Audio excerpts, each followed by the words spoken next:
안녕하세요. 법무법인 광장국제통상연구원의 허나니 연구위원입니다. 최근 EU와 베트남이 체결한 FTA가 발효함에 따라 이러한 FTA가 우리나라, 우리 기업과 어떤 영향력이 있을지 관심이 높아지고 있는데요. 오늘 발표에서는 EU와 베트남이 체결한 FTA의 기본 내용에 대해서 살펴보고 한국이 체결했던 FTA들과 어떠한 연계가 있는지, 어떠한 영향을 미칠지에 대해서 함께 살펴보고자 합니다. 먼저 오늘 발표의 차례를 보시면 EU와 베트남의 FTA 발효가 어떤 의미를 가지는지에 대해서 간단하게 살펴보겠습니다. EU와 베트남의 교역 관계를 중심으로 살펴보고요. 그 다음으로 EU와 베트남이 체결한 FTA의 조약상 권리 및 의무를 중심으로 주요 내용들을 살펴보도록 하겠습니다. 그리고 이 FTA가 과연 세계 경제에 어떠한 영향을 미칠지에 대해서는 EU와 베트남 각각의 경제 규모 그리고 세계 경제의 영향을 예측하면서 간단히 살펴보고요. 가장 중요한 점인 한국 기체결 FTA와는 어떠한 연계성이 있는지에 대해서 살펴보고자 합니다. 그리고 마지막으로 간략하게 우리 기업의 EU 베트남 FTA 활용 방안에 대해서 정리해 보도록 하겠습니다. 먼저 EU 베트남 FTA 발효의 의의입니다. EU와 베트남 무역 투자 현황인데요. EU와 베트남 간 상품 무역은 아주 빠른 속도로 증가해서 2019년 기준 515.9억 유로를 기록했습니다. EU의 대베트남 주요 수출 품목을 보시면 기계 및 부품이 19%, 항공기 18%, 의약품 10% 순으로 이루어져 있고요. 베트남의 대EU 주요 수출 품목을 보시면 전자기기, 여기에는 휴대폰이나 컴퓨터 등이 포함이 되고요. 이런 전자기기가 44%에 달합니다. 그리고 신발류나 의류 등이 포함해서 20% 정도 순으로 수출을 하고 있습니다. EU는 베트남의 5대 직접 투자국이고요. EU 전체 투자의 3분의 1가량은 제조업 분야에 집중되어 있습니다. 2018년 누적 기준으로 EU의 대베트남 직접 투자 규모는 239억 달러에 달한다고 합니다. 베트남의 주요 수출 시장을 2018년 기준으로 이 그래프에서 나타내고 있는데요. 보시면 미국하고 그다음 다른 국가들 포함해서 다른 수출 시장이 상당히 많이 차지하고 있는데 그 중에서 중국과 더불어 EU 또한 2위 수출 시장에 달합니다. 그래서 총 살펴보시면요. 베트남이 EU에 수출하는 규모가 419억 달러 정도 수출이 이루어졌습니다. 2018년 기준이고요. 옆에 다른 그래프를 한번 살펴보시면 EU 기준으로 베트남에서 수입이 얼마나 이루어졌는지 그리고 EU가 베트남에 얼마나 수출을 했는지에 대해 나타내는 그래프입니다. 보시면 한눈에 알 수 있다시피 EU가 베트남으로 수입하는 양이 압도적으로 많고요. 그리고 이 수입량 또한 매년 10년 동안 계속 증가해 왔습니다. 물론 EU가 베트남에 수출하는 양도 10년째 계속 증가세를 이루고는 있지만 훨씬 EU의 베트남산 수입량이 많고 그 비중도 훨씬 많이 차지한다는 점을 아실 수 있습니다. EU와 베트남 투자 현황을 좀 더 살펴보면요. 앞서 제가 EU가 베트남의 직접 투자국 중에 5위에 해당한다고 했죠. 그렇다면 1위 국가는 어디일까요? 바로 한국입니다. 그래서 한국이 아주 많은 투자를 하고 있고요. 그 다음 일본, 싱가포르, 대만, EU 순으로 직접 투자를 하고 있습니다. 이 그래프에서도 보실 수 있다시피 물론 EU 또한 아주 중요한 투자국이지만 한국 기업들이 얼마나 베트남 경제에 관련성이 많이 있는지 아실 수 있고요. 다음 세부적으로 EU 각 회원국별로 어떠한 국가들이 베트남에 투자를 얼마만큼 하고 있는지에 대해서 보시면 네덜란드가 압도적으로 많은 투자를 하고 있습니다. 뒤를 이어서 프랑스, 영국, 룩셈부르크 등이 투자를 많이 하고 있습니다.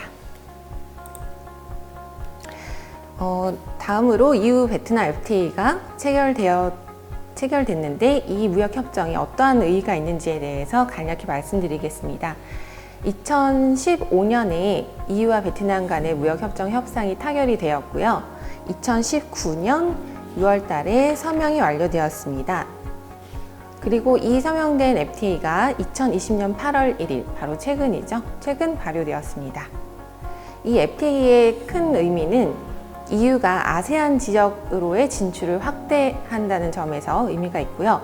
싱가포르에 이어서 두 번째로 아세안 회원국과 체결한 FTA입니다. 그리고 베트남이 아주 적극적으로 확대하고 있는 FTA 네트워크에 유럽 지역이 포함되었다는 점 또한 의미가 있습니다. 현재 베트남은 총 52개국과의 FTA 네트워크를 구축하고 있고요.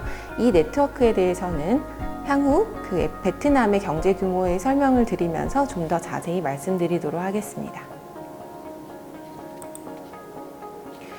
다음으로 EU와 베트남 FTA의 주요 내용을 조약상 나타난 권리 및 의무를 중심으로 간략하게 살펴보도록 하겠습니다. 먼저 상품 무역 자유화를 위한 상호 관세 철폐 및 무역 장벽 완화 내용이 있고요. 두 번째로 통관과 관련해서 무역 원활화와 원산지 규정의 내용이 있는데 특별한 점은 누적 조항이 허용된다는 점입니다. 세 번째로 시장 접근 확대를 위해서 기술 규정 등 비관세 무역 장벽을 완화한 내용이 있고요. 네 번째, 지식재산권 보호를 강화했습니다. 서동 FTA는 지식재산권 보호를 위한 관련 상세 규정이 포함되어 있습니다. 다섯 번째, 서비스 및 투자시장 개방과 전자상거래 규정 또한 포함되었고요. 여섯 번째로, 지속가능한 발전이라는 개념이 아주 많이 포함이 되게 되어서 높은 수준의 노동 및 환경보호 의무들이 포함되게 되었습니다.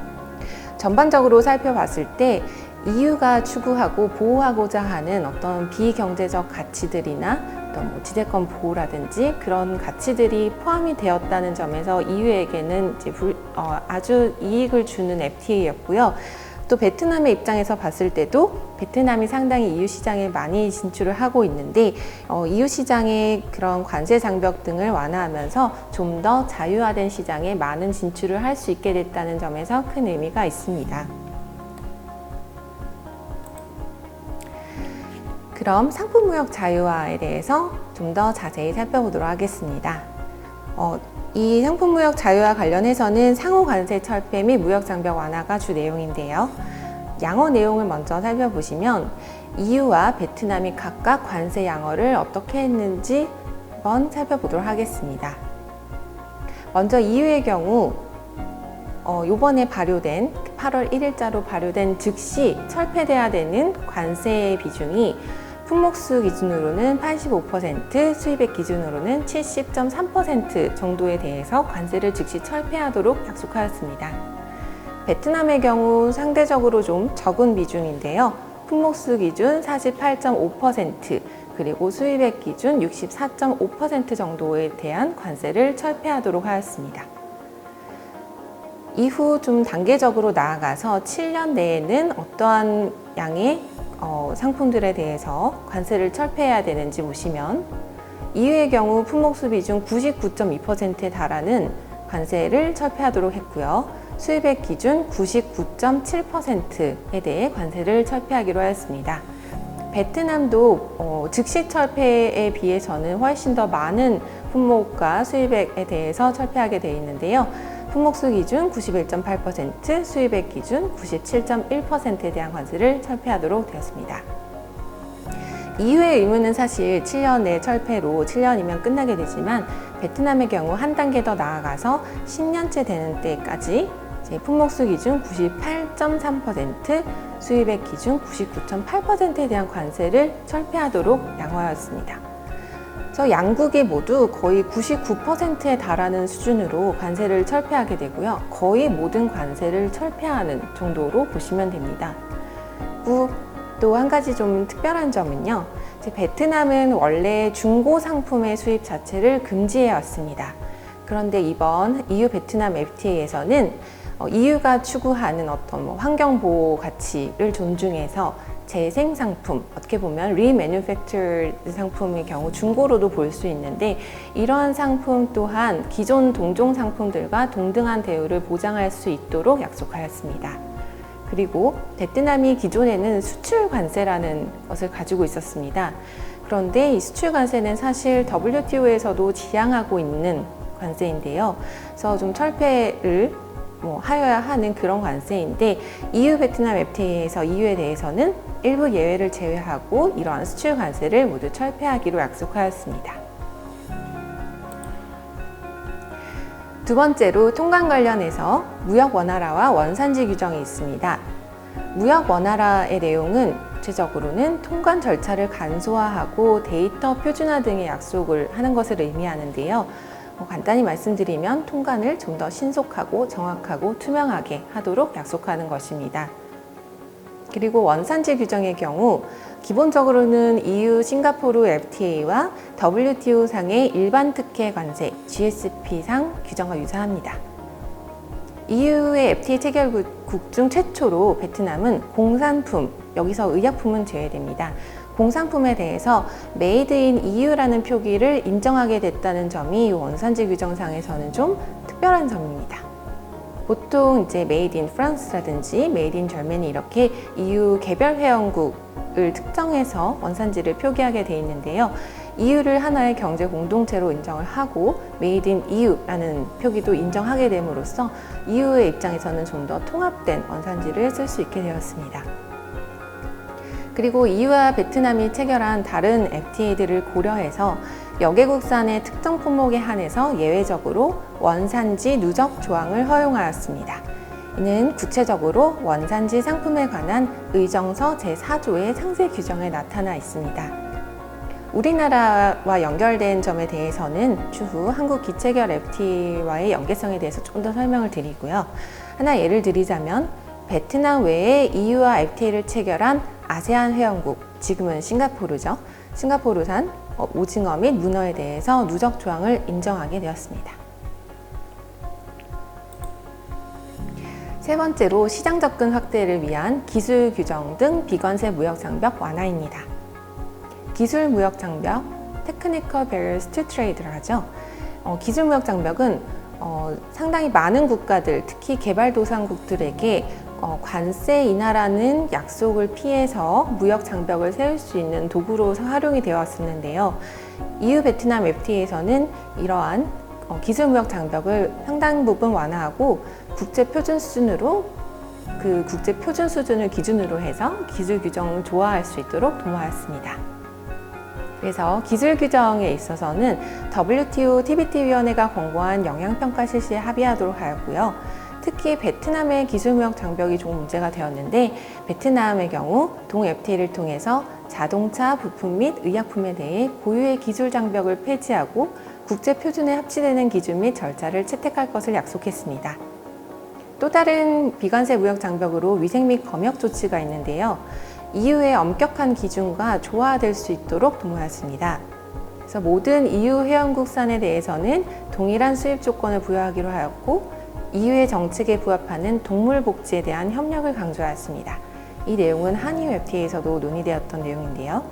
다음 SPS 조치에 관해 양자 특별위원회를 설치하고 FTA 이행에 관해서 논의하였습니다. 네 번째로 지식재산권 강화입니다. 베트남의 지식재산권 수준은 여러분이 이미 짐작하시다시피 EU에 비해서는 훨씬 그 보호 수준이 낮았었는데요. 이번 FTA를 통해서 이 보호 수준을 강화하도록 하였습니다. 그래서 베트남이 세계 지식재산권 기구가 설립한 인터넷 조약에 대해서도 가입하도록 하였고요. 이는 지식재산권 보호 대상이 디지털화돼서 인터넷에 공유되는 경우에도 저작권을 보호하는 내용입니다. 향후 디지털 경제의 확산을 고려한 조항이죠. 또 베트남의 상표권 또한 보호를 강화하도록 하였습니다. 이 또한 세계 지식재산권 기구 권고 수준의 보호를 적용하도록 하였습니다.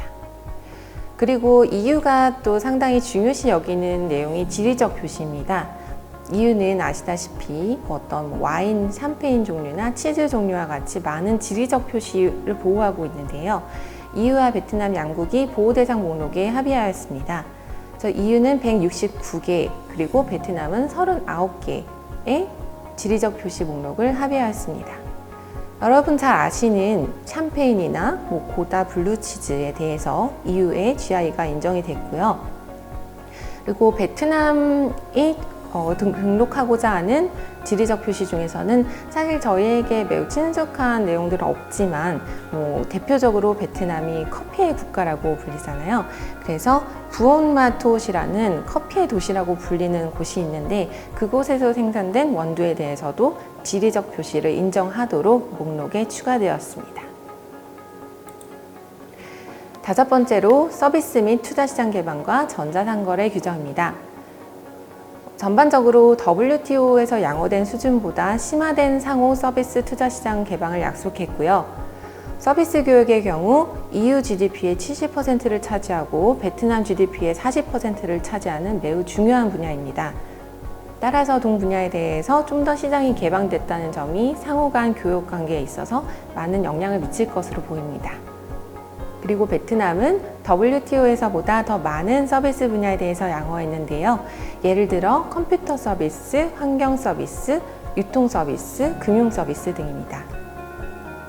그리고 다가올 디지털 경제를 고려해서 전자상거래 활성화를 도모했는데요.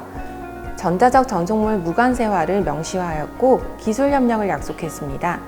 그래서 온라인 중개자에 대한 면책 조항이 포함되었는데요. 이는 인터넷 접근성 제공자에 대한 법적 안정성을 보장하는 것입니다. 예를 들어 구글 등에 있어서 다른 어떤 EU의 전자 플랫폼에 있어서 저작권을 침해한다든지 그런 지식재산권을 침해하거나 어떤 개인정보 보호권을 침해한다든지 그런 불법적인 컨텐츠가 올라와 있다 하더라도 플랫폼 제공자인 온라인 중개자에 대해서는 면책을 하겠다는 조항입니다. 그리고 소매 서비스와 금융 서비스 등 전자적 수단에 의해 제공되는 서비스들에 대해서도 이런 규범을 적용할 수 있도록 하였습니다. 여섯 번째로 지속 가능한 발전입니다.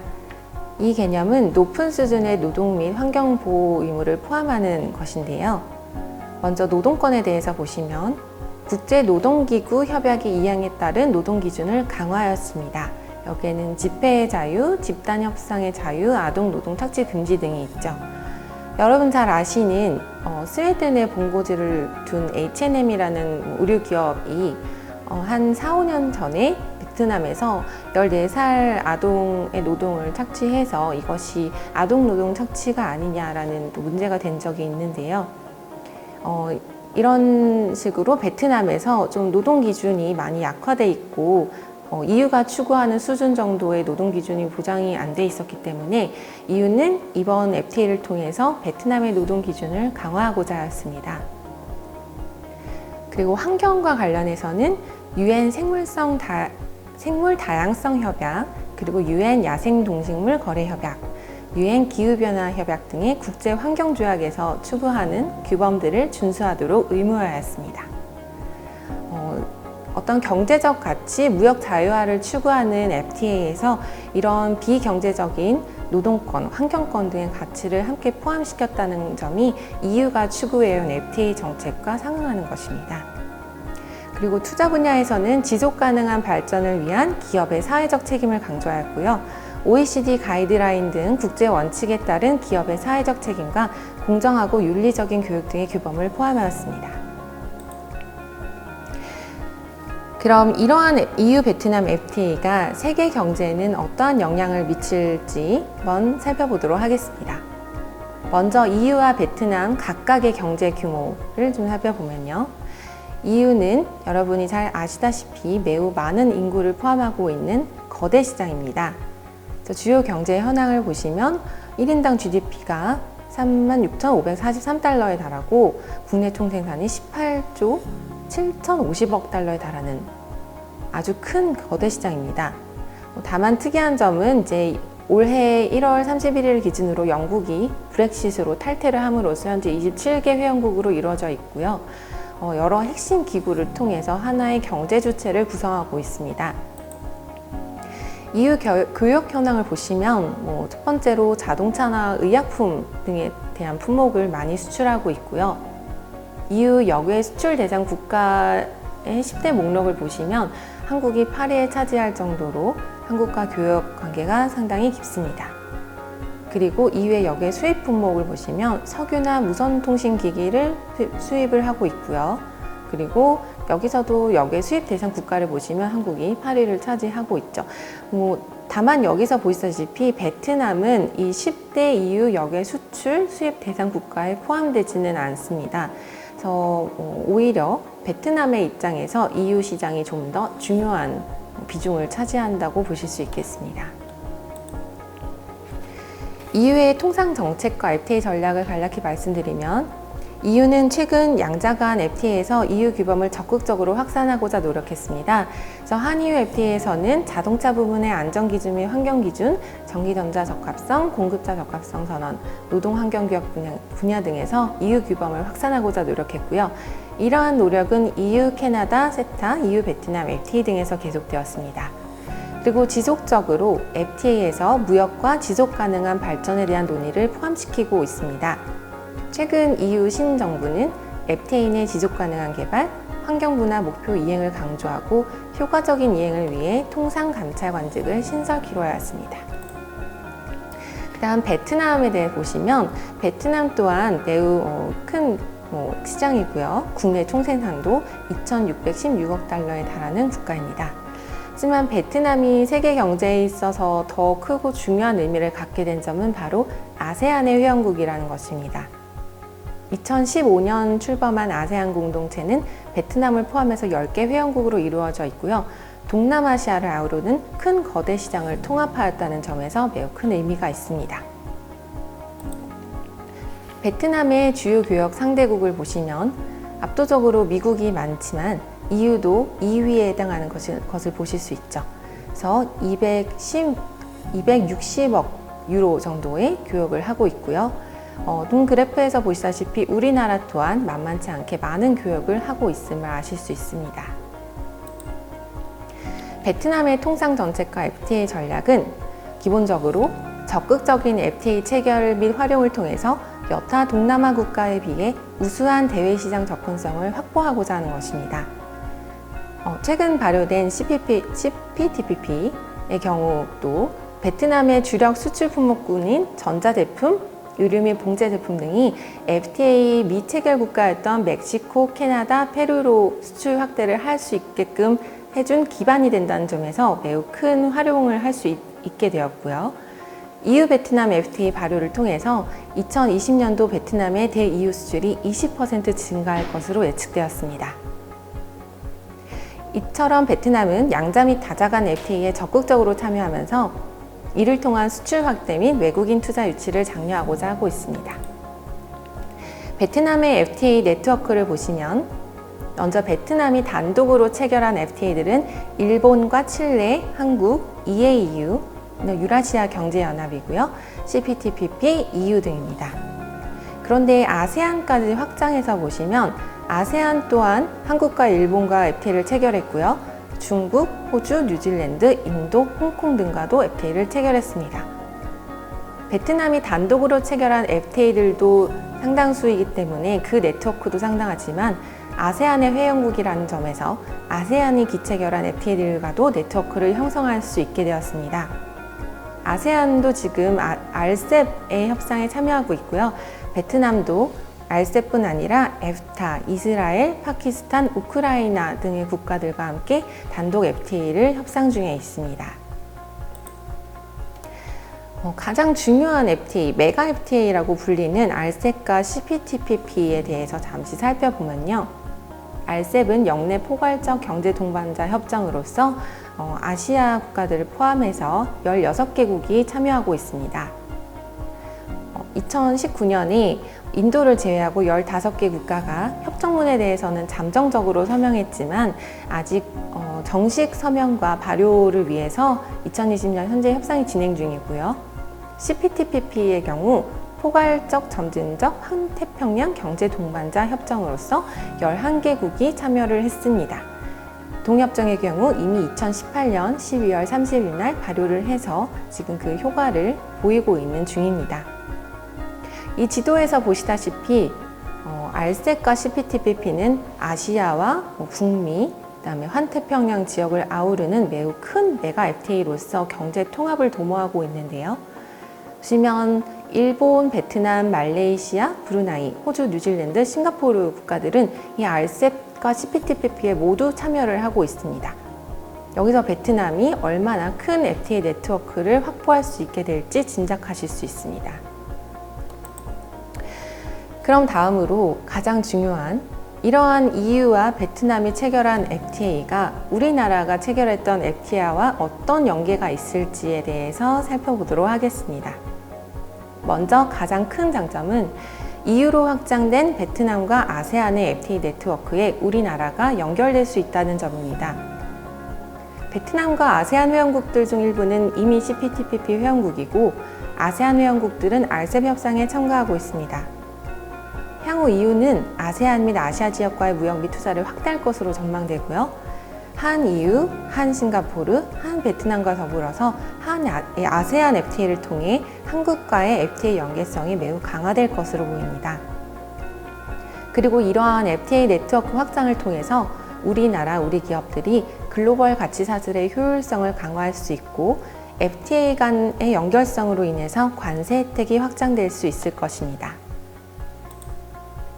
그래서 한 EU FTA, 한 베트남 FTA, 한 아세안 FTA로 연결된 FTA 네트워크를 그림으로 살펴보시면 EU가 체결한 FTA들에서 한국이 포함이 되어 있고요. RCEP, CPTPP, 그리고 APEC까지 매우 많은 국가들이 FTA 네트워크로 연결되어 있다는 점을 보실 수 있습니다.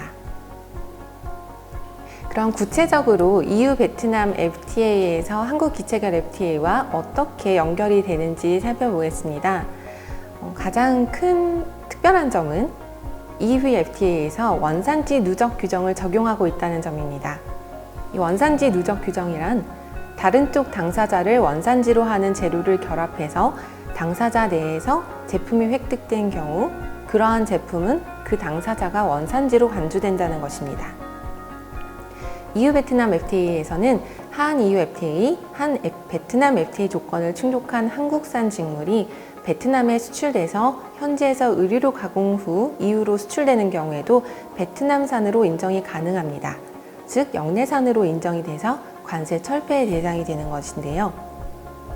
이러한 의류 섬유 산업에서의 누적 규정 포함은 한국에게는 매우 중요한 의미를 가집니다. 한국은 2019년 기준 20억 달러 규모의 의류 원부자재를 베트남에 수출하고 있고요. 베트남은 41억 달러 규모의 의류 제품을 EU로 수출하기 때문에 우리나라 의류 원부자재가 베트남에 수출돼서 EU로 수출되기까지의 연결성은 매우 큰 의미를 가집니다. 구체적으로 보시면 EVFTA 한국산 직물 관련 누적 조항은 원산지 제품 개념 정의에 관한 의정서 제3조 제7항에 나와 있습니다. 여기서 대한민국 원산지의 직물은 베트남에서 제6조에 규정된 공정 이상의 작업 또는 처리가 수행될 경우 부속서 5에 기재된 품목으로 추가 가공 또는 결합될 경우 베트남 원산지로 간주한다 라고 규정하고 있습니다. 여기서 보시면 의류 HS 코드 6S류에 적용되는 EU 베트남 FTA 원산지 규정이고요. 여기에는 제조 절단 포함하는 제조를 동반하는 제작을 의미합니다. 그리고 인조 필라멘트 직물 HS 코드 5407.61에 적용되는 한 EU FTA 원산지 규정과도 연계됩니다. 구체적으로 살펴보시면 이 그림에서 예시 그림에서 보시면 재직과 동반된 천연 또는 인조 스테이플 섬유의 방적 또는 인조 필라멘트의 방사가 한국에서 이루어졌다면 만약에 이러한 방사된 직물이 EU로 직접 수출이 될 경우 한 EU FTA의 어떤 관세 혜택의 대상이 될 수 있습니다. 만약 이러한 직물이 베트남으로 보내져서 베트남에 소재한 의류 기업이 재단과 봉제 과정을 거치게 된다 할지라도 EU 베트남 FTA에서 영내산으로 인정이 되기 때문에 관세 혜택의 대상이 될 수 있다는 것입니다. 또 하나 EVFTA가 가지는 한국 기체결 FTA와의 연계성은 EVFTA와 유사한 EU 주도의 규범들이 포함되었다는 점입니다. 그래서 베트남의 국내 규범들이 개혁이 되게 되고 이것이 바로 한 베트남 FTA로 연결된 우리나라와 베트남의 경제 관계에 있어서도 영향을 미칠 수 있다는 점입니다. 먼저 불필요한 비관세 장벽을 완화하게 해야 하고 자동차 부품, 의약품 등에 대해서도 국제 표준 준수를 하도록 EUFTA에서 약속을 하였습니다. 즉 베트남이 이 동 FTA의 이행을 위해서 국내 규범 수준을 바꾸게 되고요. 이것은 결과적으로 한 베트남 FTA에서는 추구되지 않았지만 자동적으로 한국과의 관계에 있어서도 적용될 수 있는 그러한 국내 개혁입니다. 그리고 지식재산권이 강화되었는데요. 저작권, 지리적 표시 등에서도 상세 규정이 포함되었고 이러한 강화된 지식재산권 수준 또한 우리나라에도 영향을 미칠 수 있습니다.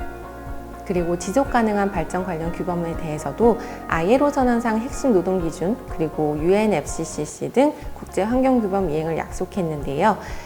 이를 통한 베트남의 국내 규범이 바뀌는 것은 우리 기업에도 적용될 수 있는 상황이고요. 결과적으로 EUFTA를 통해서 베트남의 국내 규범 수준 또한 개혁 또는 선진화가 되므로 한 베트남 FTA의 효과에도 영향을 미칠 수 있게 됩니다. 마지막으로 우리 기업의 EU 베트남 FTA 활용 방안을 아주 간략히 정리해 보도록 하겠습니다.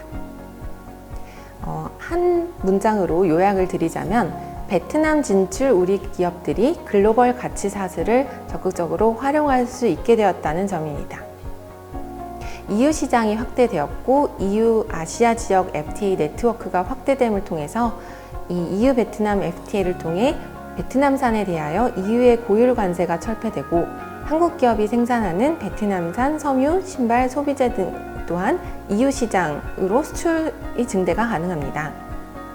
그리고 베트남의 규범들이 앞서 설명드렸다시피 EU가 추구하는 규범 가치 수준으로 국내 개혁이 이루어지고 또한 산업 또한 고도화됨에 따라서 베트남의 세계 경제에서의 역할과 위상이 강화될 전망입니다.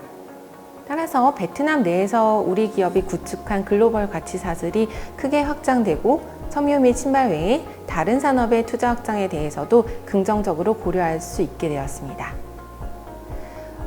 오늘 저는 아주 간략히만 EU 베트남 FTA 활용 방안에 대해서 요약을 해드렸지만 향후 EBFTA가 이행을 위해서 진행이 되고 베트남 국내 규범도 바뀌고 EU 시장이 확대되는 추세에 따라서 좀 더 많은 활용점들을 찾아낼 수 있을 것 같습니다. 지금까지 EU 베트남 FTA가 우리 기업들, 우리나라에 어떤 영향을 미칠지에 대해서 간략하게 살펴보았습니다. 모쪼록 우리나라 우리 기업이 EU 베트남 FTA가 발효한 이 기회를 잘 활용할 수 있기를 바랍니다. 지금까지 경청해 주셔서 감사합니다.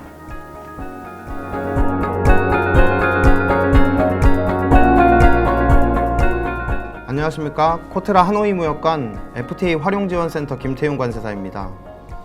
2020년 8월 1일 EU와 베트남 간의 FTA가 발효되었습니다. 베트남 현지에서는 유럽연합이라는 거대 경제권과의 경제 통합으로 인해서 귀추가 주목되고 있는데요. 저희 FTA 활용지원센터에서는 유럽연합과 베트남 간의 FTA를 우리 기업이 어떻게 활용하면 전략적인 선택지가 될 수 있을지, 그리고 그 구체적인 내용들은 무엇인지에 대해서 강연을 준비했습니다. 우선 간단하게 저희 FTA 활용지원센터를 설명드리자면요. 코트라 하노이 무역관 안에 위치하고 있으며 FTA 활용 지원과 베트남 내에서의 통관 애로를 접수하고 또 그 실무 대응에 대한 지원을 하고 있습니다. 네, 첫 번째 컨텐츠로는 이 수출입 법률 관리가 FTA에 어떤 경제적 효과를 누릴 수 있는지 그 연결점을 설명드린 후에 베트남의 현재 FTA 환경을 설명드리면서 시작하도록 하겠습니다. 우선 수출입에 대한 어떤 법률 관리라는 것은 관세 혜택을 받기 위한 부분과 수입 통관할 당시의 서류 절차, 이 두 가지로 크게 나눠볼 수 있겠는데요. 우선 베트남 같은 경우에는 이 관세 부과를 위해서 수출입 세법을 규정하고 있는데요. 이는 우리나라의 관세법 체계와 동일하다고 볼 수 있겠습니다. 현재 평균 약 10%의 관세가 부과되고 있는데 이때 FTA를 적용한다고 하면 저율관세 적용이 가능하기 때문에 이러한 세율 차이가 기업인들의 이익에 직결된다고 볼 수 있겠습니다. 또 추가적으로는 감면을 받는다거나 혹은 수입 당시의 등록, 허가, 신고 등을 이행하는 절차를 거쳐야 되는 부분도 있기 때문에 크게는 이렇게 두 가지로 나눠서 생각해 볼 수가 있겠는데요. 근데 결국에는 이 FTA의 FTA의 적용이라는 우리의 세율 적용 측면을 봤을 때 FTA를 적용하는 실익은 무엇이냐라고 했을 때 세율을 낮게 만들고 그것을 이익에 직결시킨다, 이렇게 볼 수 있겠습니다. 최근에 이제 전 세계적으로 FTA가 많이 체결되고 있는데요. 이 FTA라는 것이 결국에는 관세 장벽만 제거하는 것처럼 보일 수 있겠지만 이 관세 장벽이 제거되면 자연스럽게 비관세 장벽, 특정 요건을 요구하는 품목이라던가 혹은 등록이나 허가 절차를 요구하는 그런 품목에 대한 장벽들도 함께 제거가 되는 효과들이 있고요. 추가적으로는 관세가 높은 기업 혹은 국가에서 수출되는 물품들이 FTA 체결 상대국과의 교역으로 전환되는 효과도 있다고 볼 수 있겠습니다. 이를 통해서 결국엔 FTA를 체결한 국가가 무역 수지를 창출해내고 또 기존의 유휴 설비의 가동률을 상승시키는 등의 경제적 효과를 누릴 수가 있겠습니다. 간단하게 FTA를 활용했을 때 어떤 수출자의 이점을 좀 설명드리자면요. 왼쪽에 보시는 크리스탈 컵 같은 경우에는 메이드 인 코리아를 가정하에 설명을 드리겠습니다. 이 개당 단가가 10불인 물품이 수출이 되었을 때 현재 크리스탈 컵이 베트남으로 수입되는 데 있어서의 기본 관세율은 30%입니다. 반면에 한국과 베트남 간에 체결되어 있는 FTA를 활용한다면 20%의 세율까지 저율 관세를 적용받을 수 있겠습니다. 이렇게 되면 일반적으로 수입되는 물품보다 한국에서 수출하는 물품이 보다 가격 경쟁력을 가질 수 있게 되겠는데요. 또 반대로는 일본에서 수출되는 물품에 대해서 일본과 베트남 간의 FTA를 적용하면 11%의 세율을 받을 수 있기 때문에 상대적으로 크리스탈 컵을 수출하는 한국 기업보다 일본 기업이 보다 더 세율 혜택을 많이 받을 수 있다고 볼 수 있겠습니다. 따라서 단순히 FTA가 체결되어 있다고 해서 물품을 수출하면 가격에 경쟁력이 생기겠거니 라고 생각하는 것보다는 FTA가 얼만큼 체결되어 있는지, 어느 국가와 경쟁을 해야 하는지에 대해서 포괄적으로 검토한 이후에 전략을 세워야겠습니다. 현재 베트남은 세계 각국과 적극적으로 FTA를 체결 중에 있는데요. 이는 초반에 설명드렸던 FTA의 어떤 무역 전환 효과라던가 설비 가동률 상승을 위해서 베트남이 전략적인 생산기지로서 발돋움하기 위해서 베트남 정부의 전략적인 어떤 정책이 담겨 있다고 볼 수가 있겠는데요. 이 베트남의 각종 FTA 관세 혜택을 활용한다면 베트남의 생산 중심 기지로서 활용하는 가능성이 보다 더 높아진다고 할 수가 있겠습니다. 이 베트남으로 물품 수출하시는 분들이 대부분 이제 한 베트남 FTA나 한 아세안 FTA를 많이 적용하게 되겠는데요. 다만 베트남의 생산 기지로 삼았을 때는 베트남에서 우리가 수출하려는 상대국으로 직수출을 진행하면 훨씬 더 관세 혜택이나 혹은 무역 절차들의 간소화가 이루어짐으로 인해서 무역 전환 효과가 충분히 발생할 수 있기 때문에 현재 베트남이 체결하고 있는 다른 FTA 같은 경우에도 전략적으로 파악해 볼 필요가 있습니다. 그 중에서도 베트남이 8월 1일 날 발효시킨 베트남과 EU와의 FTA는 그간에 체결했던 어떤 FTA보다도 거대 경제권과의 FTA이기 때문에 추후에 전략적인 경제적인 거점으로서의 선택지가 보다 더 다양해졌다고 볼 수 있겠습니다. 그래서 오늘은 이 베트남의 FTA 환경 안에서 그 중에서도 특히 8월 1일 날 발효된 유럽연합과의 FTA를 중점적으로 설명을 드리겠습니다. 현재 베트남이 아세안 상품무역협정 회원국이기 때문에 아세안 국가와의 교역도 상당히 자유롭게 진행이 될 수 있고, 거대 경제권 중에서는 현재 EU, 한국, 일본 등 주요 교역 상대국과 이미 FTA가 체결되어 있기 때문에 FTA를 활용할 수 있는 수출자와 없는 수출자는 가격 경쟁력에서 상당히 차이가 난다고 볼 수 있겠습니다. 또 추가적으로 아세안 차원에서 체결되어 있는 FTA는 중국과 인도와도 FTA가 되어 있기 때문에 실제로 가장 교역을 많이 하는 나라 중에 하나인 미국을 제외하고는 대부분의 나라와 교역을 할 때 FTA를 활용할 수 있다고 볼 수 있습니다. 두 번째 컨텐츠로는 EU와 베트남 간에 최근 체결된 그리고 8월 1일 날 발효된 EVFTA에 대한 개괄적인 설명을 드리고, EVFTA의 관세 혜택과 다른 FTA와는 다른 특징을 설명드려보도록 하겠습니다. 먼저 2012년 6월에 협상을 개시해서 2015년 8월에 타결되었던 EVFTA는 2020년 상반기에 양 국가의 의회 비준을 거쳐서 2020년 8월 1일 최종 발효되었습니다. 그래서 현재 유럽과 베트남 간에 수출입되는 물품에는 EVFTA가 원산지 증명서를 기반으로 적용되고 있다 말씀드릴 수 있겠습니다. 이 EVFTA라는 것이 관세 혜택이 대략 한 99.7에서 99.8% 정도로 상당히 다양한 품목들을 담고 있는데요. 우선 유럽연합과 베트남은 최근에 2017년 EU의 10대 수입국으로 베트남이 등극하면서 중요한 교역 상대국이 되었다고 할 수 있겠습니다.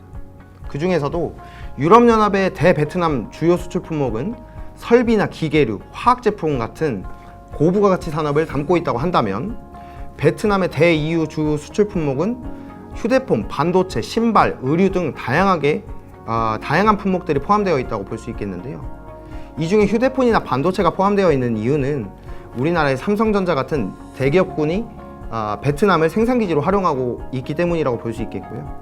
베트남의 전형적인 제조업 특징으로 봤을 때 신발이나 의류 등의 봉제 산업이 발달되어 있기 때문에 대-EU 수출 품목으로 주요 수출 품목으로 포함되어 있다고 볼 수 있겠습니다. 베트남 같은 경우에는 EVFTA 발효 즉시 64.5% 품목의 관세를 철폐하고 최장 10년에 걸쳐서 총 99.8%의 품목의 관세를 철폐합니다. 반대로 EU는 발효 즉시 70.3%의 관세를 철폐하고 최장 7년에 걸쳐서 총 교역 품목의 99.7%의 품목 관세를 철폐하도록 되어 있습니다. 최장 10년에 걸쳐서 관세가 철폐되지만 약 100%에 가까운 수입액 비중으로 봤을 때 100%에 가까운 관세를 양호하고 있기 때문에 경제적인 파급 효과가 상당하다고 볼 수 있겠는데요. 우선은 주요 산업에 대해서 원산지 기준이나 그 혜택을 설명드리자면, 베트남에서 유럽연합으로 수출하려는 품목 중 가장 대표적인 품목인 섬유나 봉제업체에 있어서는 기존의 EU의 수입 관세율이 대부분 12%로 적용되고 있기 때문에 이것이 7년에 걸쳐서 혹은 10년에 걸쳐서 0%로 양호가 되는 현재 일정에 따르자면 베트남산이 기존 중국산에 대한 비교 우위를 점할 수 있다고 볼 수 있겠습니다.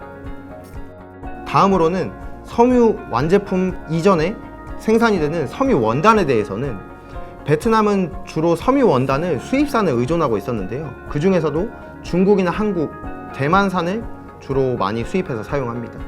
이 중에서도 중국산의 점유율은 약 50% 이상으로 시장 점유율이 상당하다고 볼 수 있겠는데, 이번 EVFTA 협정문에 한국산 원단, 패브릭을 베트남산으로 인정해주는 예외적인 조항이 포함되어 있었습니다. 그래서 한국산 원단이 베트남으로 수출된 이후에 완제품으로 가공이 되어서 수출하는 이 연결 공정을 진행하는 봉제업체 같은 경우에는 이 EVFTA의 효과를 극대화해서 누릴 수 있겠는데요. 이 역의 교차 누적 예외 조항, 즉 한국산 섬유에 대한 예외 조항은 후반부에서 따로 설명을 드리도록 하겠습니다. 다음으로 EU로 수출되는 품목 중에 또 중요한 품목 중에 하나가 신발류인데요. 이 상당수의 신발류 같은 경우에는 EU와 베트남 간의 FTA가 발효되자마자 즉시 철폐대로 되어 있기 때문에 현재 약 17%의 신발 관세율을 부과하고 있는 유럽연합 국가에서는 베트남산의 시장 점유율이 상당히 높아질 것으로 예상이 됩니다. 주로 이제 봉제나 신발류의 근거에서 설명을 먼저 드렸는데, 그 외에도 예를 들면 이 9인승 이하의 승용차 같은 경우에는 8년 후에 관세가 완전 철폐되기 때문에 앞으로 자동차 산업 중에서도 유럽향으로 수출하려는 물품이 있다면 이 부분에 있어서도 베트남의 생산기지로서의 매력이 있을 수 있겠고요. 또 그 외에도 일반 공산품 중에서 에어컨, 프린터, 모니터 등 가전제품들도 최장 7년에서 8년 정도 이후까지는 완전 철폐되도록 되어 있기 때문에 이러한 산업군 또한 베트남의 생산기지로 삼을 메리트가 있다고 할 수 있겠습니다. 그래서 이제 EVFTA에 주로 양어되는 품목들의 세율 비교를 해보자면요. 제가 오늘 준비한 내용 안에서는 가장 베트남과의 경쟁 상대국이라고 할 수 있는 중국을 기준으로 이제 준비를 해봤는데요. 이 내용 중에서 예를 들면 여성용 블레이저 중에서도 면 소재로 된 의류 같은 경우에는 유럽에서 기본적으로 수입하는 관세율이 총 12%의 관세율을 부과하고 있습니다. 이때 유럽연합과의 FTA인 EVFTA를 적용하면 양어 첫 연차인 현재 시점에서 10%의 관세가 부과되고 2027년 총 철폐가 되고 난 이후에는 0%가 적용된다고 볼 수 있겠습니다. 따라서 2027년도에 수입되는 의류 같은 경우에는 그 중국산과 베트남산의 관세율 차이가 총 12%가 난다고 볼 수가 있겠고요. 그 외에도 섬유제 슬리퍼라던가 신발류 혹은 에어컨, 복합기, 모니터까지 중국산에 비해서 세제 혜택이 총 10% 이상 나는 품목들이 상당히 많습니다. 이 EU FTA의 원산지 결정 기준의 특징을 좀 보자면 이 부가가치 기준을 산정할 때 엑스웍 가격 기준, 즉 공장에서 출하하는 가격을 기준으로 역외산에서 사용된, 즉 베트남과 EU산이 아닌 원재료의 비율 상한선을 규정하는 방법으로 원산지를 규정하고 있고요. 또 다음으로는 기존의 베트남이 체결해왔던 FTA와는 다르게 원산지 신고 문안을 인보이스에 기재하는 방식으로 자율발급할 수 있도록 하는 규정을 포함하고 있습니다. 물론 베트남이 그동안에 진행해왔던 FTA가 대부분 기관 발급으로 진행되어 있기 때문에 기관 발급과 자율발급을 선택할 수 있도록 규정을 둔 것도 특징이라고 볼 수가 있겠습니다. 또 추가적으로는 유럽연합에서 운영하고 있는 인증수출자 제도를 향후에 베트남과 연동할 수 있도록 한 부분도 특징이라고 할 수 있겠습니다. 또 섬유 분야에서의 가장 특징이라고 한다면 한국산의 섬유를 베트남으로 수출할 때 역외 공정의 누적 기준, 즉 한국산 원단을 베트남산으로 가름할 수 있는 그 규정이 포함되어 있다는 점입니다. 대한민국은 유럽연합과 2011년 7월 1일 날 발효된 한 EU FTA를 현재 적용하고 있는데요. 2015년에는 한국과 베트남 간의 독자적인 FTA가 체결되기도 했습니다. 이에 한국 그리고 베트남과 추가적으로 EVFTA로 활용할 수 있는 이 세 가지 연결점을 전략적으로 잘 고려한다면 세제 혜택뿐만 아니라 무역 전환 효과를 충분히 누릴 수 있다고 할 수 있겠습니다. 네, 세 번째 컨텐츠로는 우리가 결국 FTA를 활용하고 그리고 베트남의 생산 기지로 삼았을 때 그 거점 전략을 어떻게 짜면 우리가 FTA의 효과를 극대화할 수 있는지를 모식도로 한번 설명드리도록 하겠습니다. 우선 이 글로벌 거점 전략이라는 것이 예를 들면 실리콘밸리에 입지한다고 했을 때는 그 연구나 조사 분야에 특화되어 있는 어떤 인프라를 사용하기 위해서라고 한다면, 또 반대로는 현재 시점에서의 동남아 국가의 거점 전략을 삼는다고 한다면 이는 저렴한 노동력과 비교적 고급화된 인력 사용을 위해서 진출한다고 볼 수가 있겠는데요. 우리나라도 베트남에 상당수의 기업이 진출해 있는 만큼 그 거점 전략을 잘 활용해서 최종 수출국과의 교역을 진행한다면 관세 혜택은 충분히 받으면서도 생산량과 수출량을 충분히 극대화할 수 있다고 볼 수 있겠습니다. 첫째로는 섬유 산업의 예를 들어서 설명을 드리자면, 말씀드렸듯이 EVFTA는 한국산 섬유 원단에 대한 예외적인 누적 기준이 포함되어 있습니다. 그래서 한국산 원단이 수출되었을 때 단순한 인가공, 흔히 업계에서 말하는 CMT라고 부르는데요. 그러한 정도의 공정만 거치더라도 EU와의 FTA를 활용해서 EU로 수출되는 품목의 관세 혜택을 받을 수가 있겠습니다. 다만 이제 중국과 대만이 현재 EU와의 FTA가 체결되어 있지 않기 때문에 현재 시점에서 베트남의 생산 기지를 구성을 하였을 때 가장 효과가 극대화된다고 볼 수가 있겠습니다. 그래서 한국산 원단에 대한 간접 수혜가 예상되면서도 베트남에서의 거점 전략을 수립하기가 아주 좋은 시점이라고 볼 수가 있겠는데요.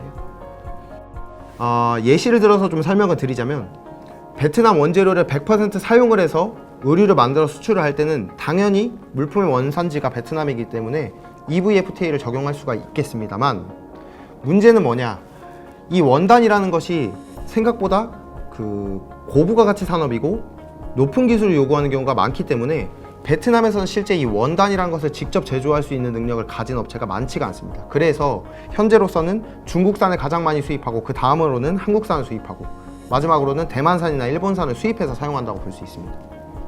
그래서 실질적으로 베트남산을 완벽하게 생산해서 수출할 수 있으면 가장 좋은 케이스겠지만 실질적으로는 적용이 어렵다고 볼 수 있겠고요.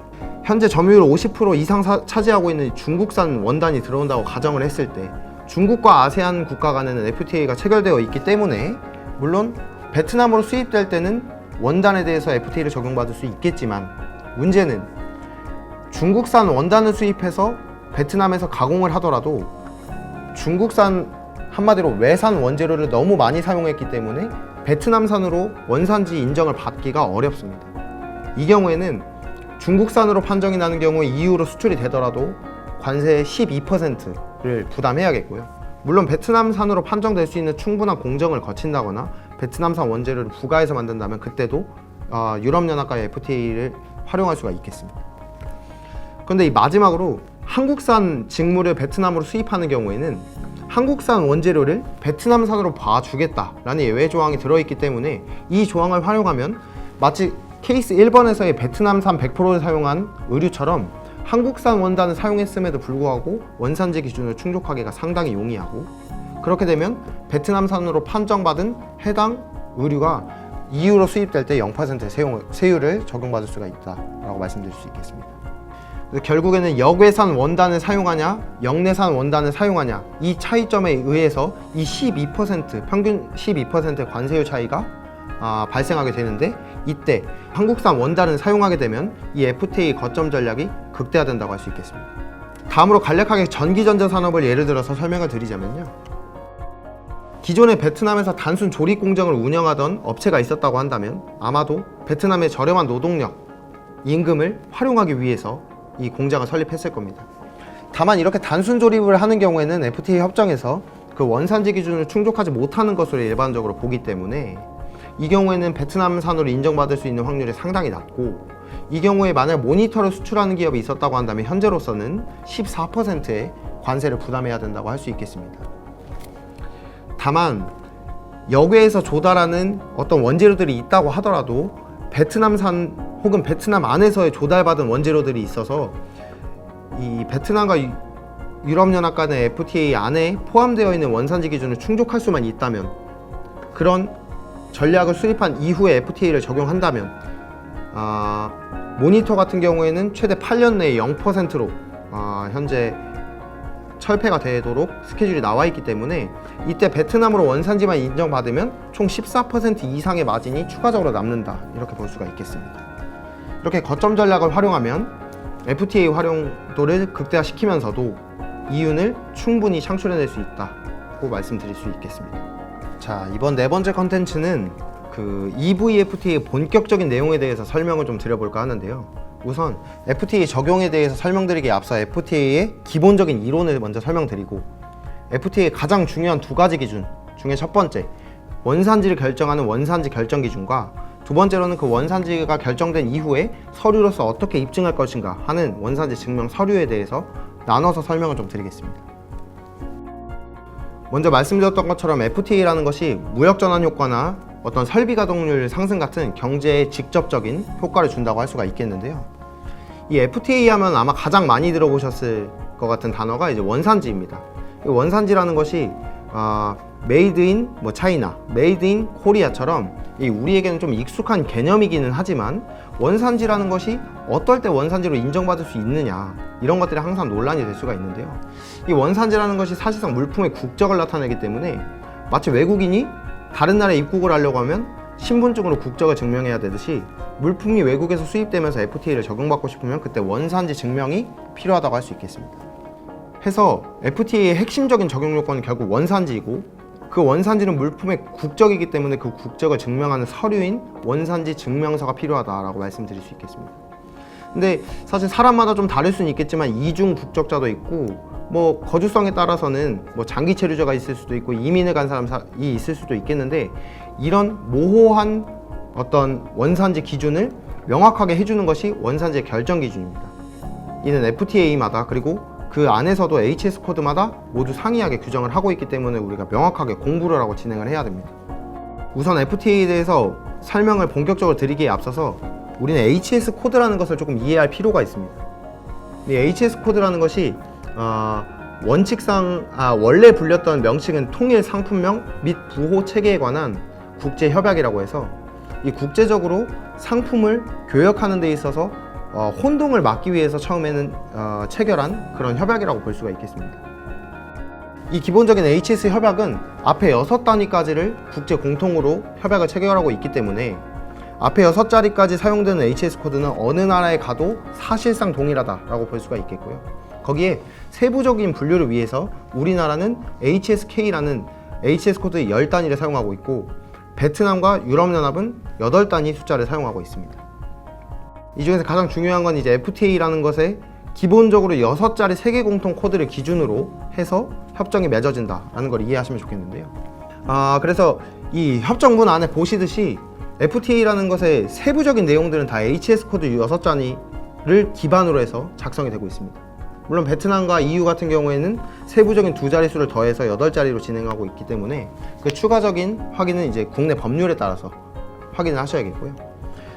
우선 복각기 프린터를 하나 예로 들어서 설명을 드리자면 유럽연합의 기본 관세율이 현재 2.2%로 되어 있는데 유럽연합과 베트남 간의 EVFTA 바로 직후에 관세가 즉시 철폐되는 스케줄로 되어 있습니다. 이렇게 HS 코드를 내가 알고 있을 때 그 코드별로 정해져 있는 협정 관세율 혜택이 얼마나 되는지를 먼저 확인을 하고, 그 다음으로는 그럼 내가 어떻게 하면 베트남 원산지로 혹은 유럽연합 원산지로 인정받을 수 있느냐는 그 기준을 찾아봐야 되는데, 이 또한 6자리 HS 코드를 기반으로 되어 있습니다.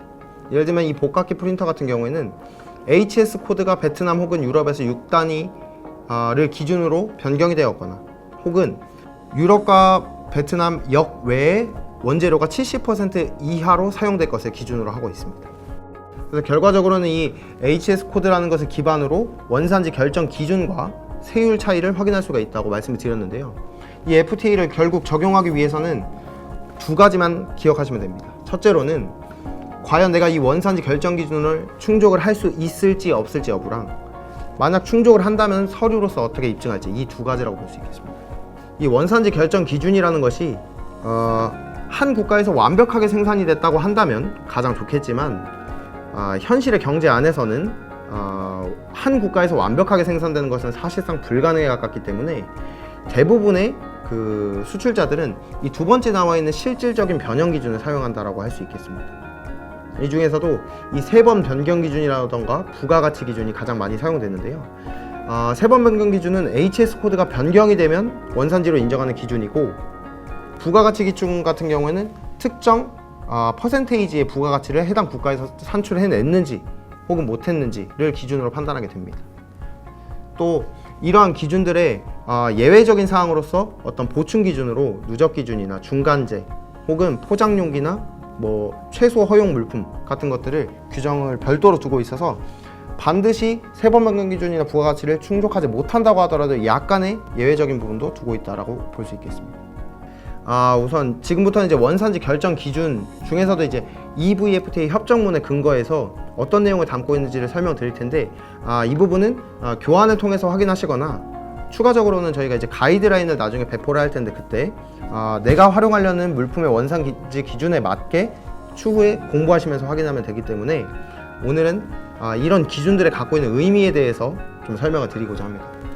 이 원칙상 완전 생산 기준이라는 것이 한 국가에서 완벽하게 태어나서 자란 물품들 혹은 완벽하게 채취된 물품들, 예를 들면 한쪽 영역에서 혹은 양쪽 영역에서 채취한 광물이라던가 수확된 채소, 동물, 그런 것들이 완전 생산 물품이라고 볼 수 있겠는데, 이 완전 생산 물품이라는 것이 동물이나 채소나 광물이라면 가능은 하겠지만, 사실 원칙상 우리가 공산품 하나를 만드는데 혹은 의류 하나를 만드는데 한 국가에서 완벽하게 전 공정을 수행하고 전 공정에 들어가는 원재료들을 채취할 수가 없다는 말이죠. 그래서 실질적인 변형 기준이라는 게 상당히 중요한데, 이 실질적인 변형 기준이라는 것은 원재료나 혹은 공정 단계가 두 개 국가 이상에서 수행이 됐을 때 어떤 국가를 원산지로 볼 것이냐라는 그 기준을 나누고 있습니다. 아까 설명드렸던 것처럼 HS 코드가 변경되면 원산지로 인정하는 경우도 있고, 특정 비율 이상의 부가가치를 창출한 경우에 원산지로 인정하는 경우도 있고, 또 추가적으로는 특정한 공정, 예를 들면 섬유 제품을 방적해서 실로 만드는 과정부터 의류를 만드는 과정까지 완벽히 수행해야 된다라는 얀포워드 기준이 있을 수도 있겠고요. 그래서 이런 다양한 기준들을 통해서 현실의 경제 실태가 완벽하게 반영하고 있지 못하는, 완전 생산 기준을 충족하지 못하는 일반적인 대부분의 물품들, 그 공산품들을 이 실질적인 변형 기준을 통해서 품고 있다고 볼 수가 있겠습니다. 이 실질적 변형 기준에 대해서 EVFTA 협정문 안에 보면 이 HS 코드 4단위가 변경되는 것을 3번 변경 기준으로 두고 있는데요. 이 4단위가 변경되지 못하더라도 최소 허용 기준이라고 해서 10%, 가격 기준으로 10% 정도 되는 품목이 HS 코드가 변경이 되지 않았다면 그 경우에는 또 예외로 인정하기도 합니다. 또 다음으로 부가가치 기준이 있는데, 부가가치 기준은 회계장부를 기반으로 해서 내가 창출한 부가가치를 계산하는 방식으로 진행이 될 텐데, 이때 역외산 재료비율, 한마디로 베트남산이나 유럽산을 얼만큼 사용했느냐가 아니라 베트남과 유럽산이 아닌 재료를 얼만큼 많이 사용했느냐를 봐서 원산지를 결정하는 그런 기준을 두고 있습니다. 또 마지막으로는 이제 섬유의 압출 공정이라던가 혹은 특정 화학 공정을 거쳤을 때 원산지를 인정하는 그런 가공 공정 기준도 추가적으로 두고 있습니다. 그래서 이제 그런 실질적인 변형 기준, 예를 들면 세번 변경이나 부가가치 같은 기준들을 충족하는 것을 기반으로 하되, 그때 이제 예외적으로 인정할 수 있는 그 보충 규정들을 좀 설명을 좀 드리자면요. 우선 원산지가 베트남산이면 베트남산이어야 되고 유럽산이면 유럽산이어야 되는데, 이런 공정들이 양 국가 간에 왔다 갔다 하면서 함께 진행이 되는 경우도 있을 수가 있습니다. 이 FTA라는 게 기본적으로 양국 간의 교역을 활성화하는 데 그 목적이 있기 때문에 이런 누적 기준을 둬서 상대국에서 생산을 해서 2차 공정을 자국에서 거친다고 하더라도 이런 공정을 인정해주는 그런 기준을 두고 있는데요. 이 EU와 베트남 간의 협정에서 아주 예외적인 부분이 한국산은 원단 같은 경우에는 베트남산으로 인정하도록 해서 한국에서 원단을 제조하는 공정을 거쳤더라도 마치 EU와 베트남 영내에서 이루어진 공정처럼 그 누적을 인정해주는 예외 규정을 두고 있다는 것이 큰 특징입니다. 그 다음으로 이 최소 허용 기준이라는 것이 결국에는 원재료가 굉장히 소량일 때 예를 들면 옷 전체가 생산되는 데 있어서 지퍼나 단추 같은 아주 미미한 부분들이 포함되어 있을 때 그런 작품들 혹은 소모성 물품들 혹은 아주 작은 그 원재료나 혹은 구성 부분들이 원산지를 충족하지 못하더라도 허용하는 기준을 두고 있는데요. 이는 이제 HS 코드의 변경 기준을 충족하지 못할 때 이 완화 목적으로 주로 사용이 됩니다. 뭐 대부분 이제 가격 기준으로 10% 이하 혹은 섬유 종류 같은 경우에는 중량비로 10% 이하인 경우에는 예외적으로 그 면제 규정을 두고 있기도 합니다. EVFTA 안에 보면 이제 추가적으로 이제 섬유 제품에 대해서 다양한 원산지 예외 규정을 두고 있기 때문에 이 미소 기준도 섬유 봉제 업체 같은 경우에는 나중에 이제 확인해서 활용해 보실 수 있을 것 같아요. 그래서 이제 이 중량비로 10% 이하인 경우에는 3번 변경, 한마디로 HS 코드가 변경이 되지 않더라도 이 원산지로 인정이 되는데 미충족 비율이 인정되는 기초 섬유 재료를 이렇게 나열하고 있습니다. 지금 설명드리긴 좀 어렵기 때문에 이러이런 제품들, 이러이런 섬유 재료들이 예외적인 대상에 해당된다라는 부분을 나중에 공정 단계에서 확인해 보시면 좋을 것 같고요. 다음으로 우리가 특정 물품을 혹은 뭐 제습기를 하나 샀다라고 했을 때 그 안에 뭐 공구나 예비 부분품, 뭐 아니면 껍데기 뭐 이런 것들이 같이 들어가 있을 수가 있는데, 그때 완제품과 함께 제공되는 이제 부속품 혹은 예비 부분품, 공구 같은 것들은 원산지를 어떻게 인정할 것이냐라고 했을 때 이 EVFTA 협정문 안에는 완제품과 일체로 간주하고 3번 변경 기준을 적용할 시에는 고려할 필요가 없고, 다만 부가가치 기준을 적용할 때는 원산지 재료랑 비원산지 재료를 구분해서 각각 원산지를 판정하겠다라고 규정하고 있습니다. 그 다음으로 이제 만약에 세트 물품으로 구성된 물품이 있다. 예를 들면 우리가 뭐 토마토 파스타를 만드는 세트가 있다. 혹은 무슨 만들기를 하는 세트가 있다라고 했을 때, 그런 세트라는 것이 사실 각각의 구성 부분들은 다 다른 물품인데 이것을 소매형 포장으로 하나로 만들어 놓은 거기 때문에 이런 부분에 대해서 원산지를 어떻게 파악하느냐 혹은 어떻게 결정하느냐에 대한 이슈가 항상 발생하는데요.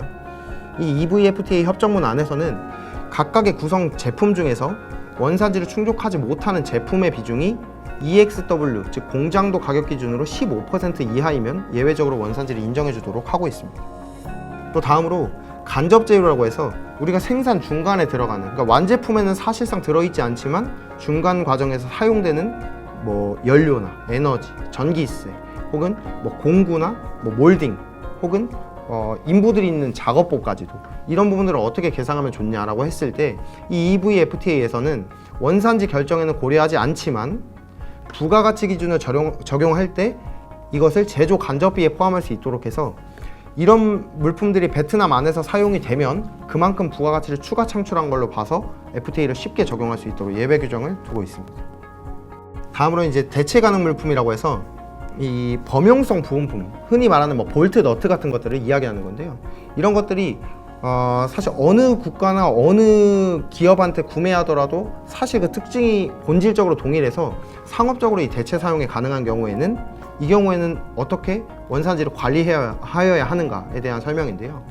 이 EVFTA 협정문 안에는 굳이 그런 범용성 부품이나 혹은 대체 가능 물품들을 물리적으로 창고로 분리하거나 하지 않아도 회계 원칙에 따라서 잘 관리하는 경우에는 마치 구분 관리하는 것처럼 봐주겠다라고 규정을 두고 있습니다. 그래서 그런 일반적으로 인정된 회계 원칙은 무엇이냐고 했을 때 이런 하단의 방법들이 있다고 볼 수가 있겠습니다. 이 부분은 이제 나중에 FTA를 적용하실 때 실제 그 회계 장부 관리하시는 회계장님이나 회계사님을 통해서 한번 파악해 보시면 좋을 것 같아요. 다음으로 이제 소매용 포장 용기, 한마디로 우리가 본 제품을 싸고 있는 그 포장 용기에 대해서 어떻게 판단하냐라고 했을 때 이 포장 용기가 뭐 예를 들면 완제품보다 훨씬 더 비싼 경우도 있을 수 있는데, 이 경우에 어떨 때 물품의 포장으로 볼 것인지, 하나의 제품이 아닌 그 포장 자체가 특정 가치 이상을 가지지 못하고 완제품을 수용하는 목적으로만 사용될 때, 그때 이 적용하는 것이 HS 코드 협약 안에 있는 통칙의 제5호입니다.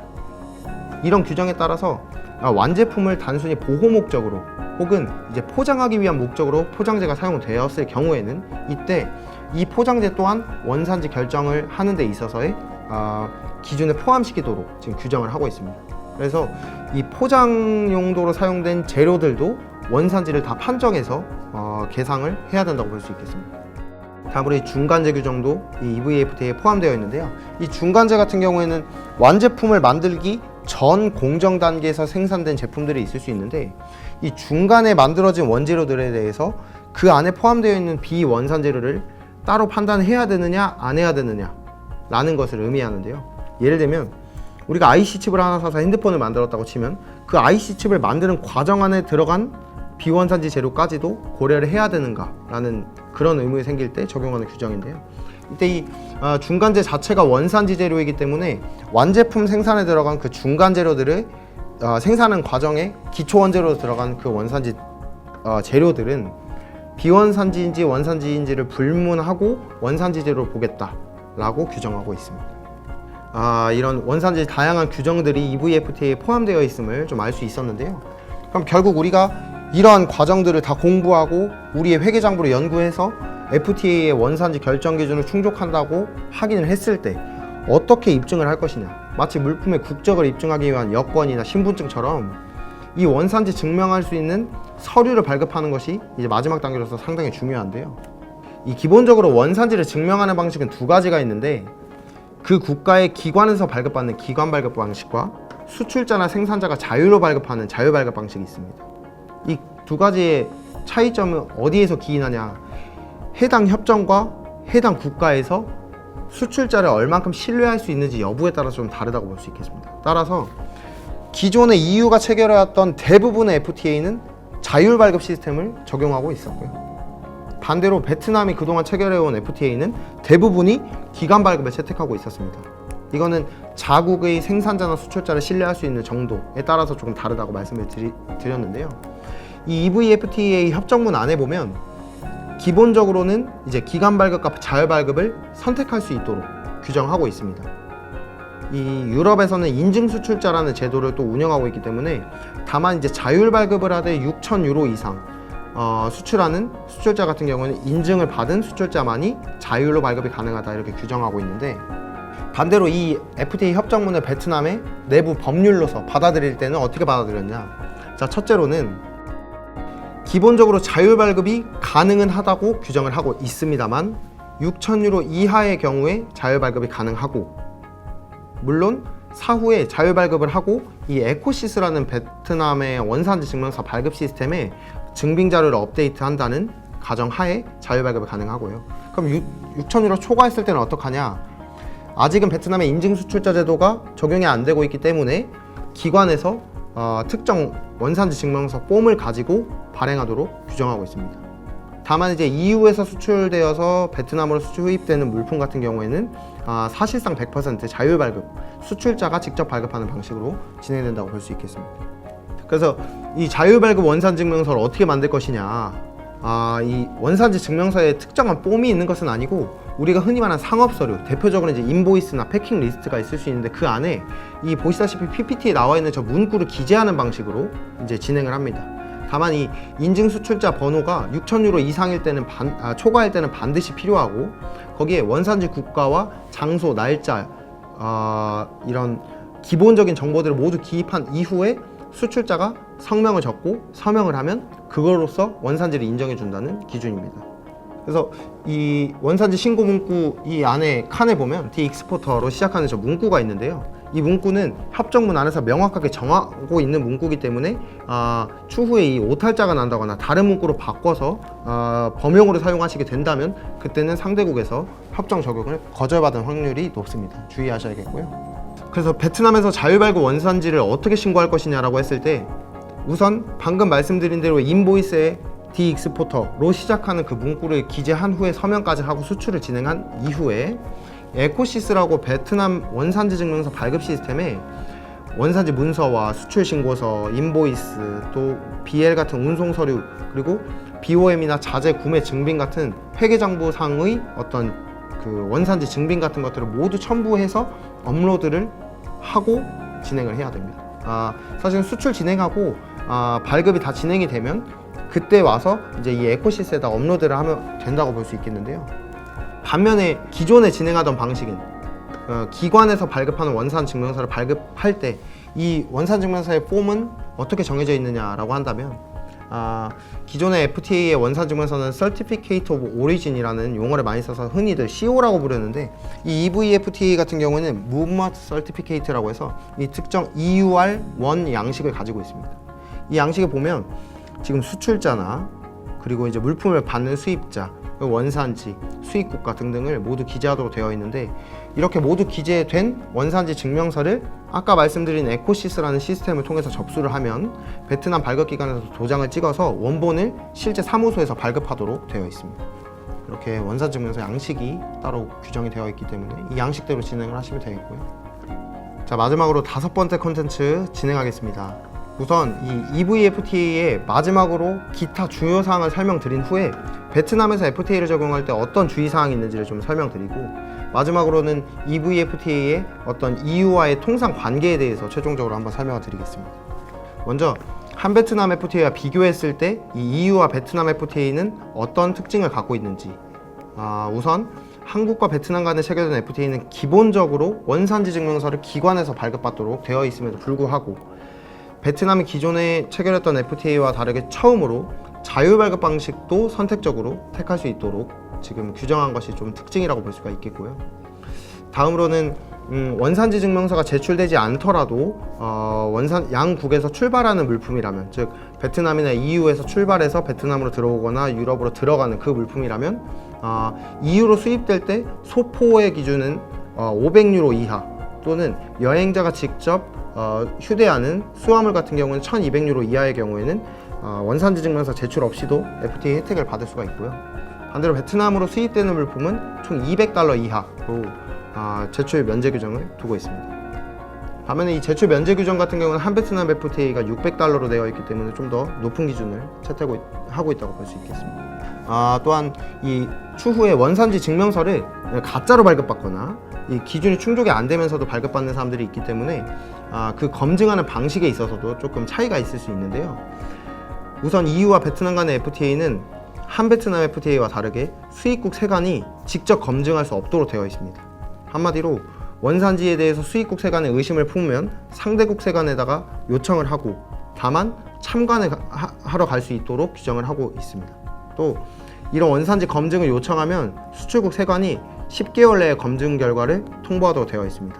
이것도 이제 한 베트남 FTA보다는 충분히 긴 시간을 주어진다라고 볼 수가 있겠어요. 또 이 협정문 안에 보면 EVFTA 같은 경우 원산지 증명서를 발급했으면 그 관련 서류를 3년 이상 보관하도록 되어 있습니다. 반대로 이제 한 베트남 FTA 같은 경우는 보관 기한이 총 5년 이상 보관하도록 규정하고 있습니다. 이 베트남 안에서 FTA를 적용할 때도 추가적인 주의사항을 좀 설명드리겠는데요.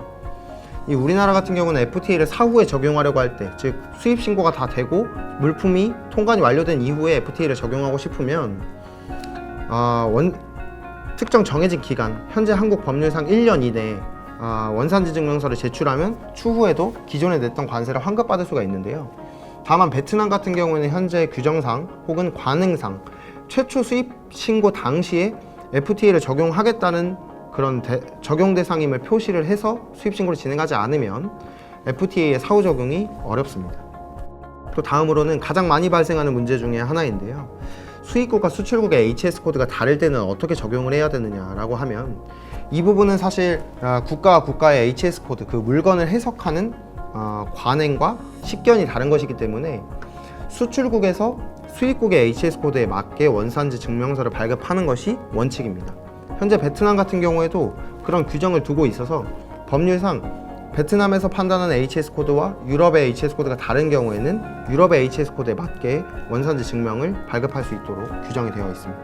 즉, 간단하게 설명드리자면 FTA는 수입국에서 관세 혜택을 받는다. 따라서 수입국의 HS 코드에 맞춰서 원산지 증명을 발급해야 한다는 것을 기억하셔야 됩니다. 이 주의사항에 이어서 이제 마지막으로 EVFTA가 이번 2020년 8월 1일 날 발효가 되었는데요. 이 EU와 베트남 간의 어떤 통상 관계에 비추어서 좀 설명을 드리자면 기존에 아마 유럽향으로 수출하시는 분들이 대부분 활용하셨던 이 GSP라는 제도가 있었을 겁니다. 이 GSP라는 것이 일반 특혜 관세 제도라고 해서 개발도상국에 대해서 선진국이 주는 관세 혜택이라고 볼 수가 있겠는데요.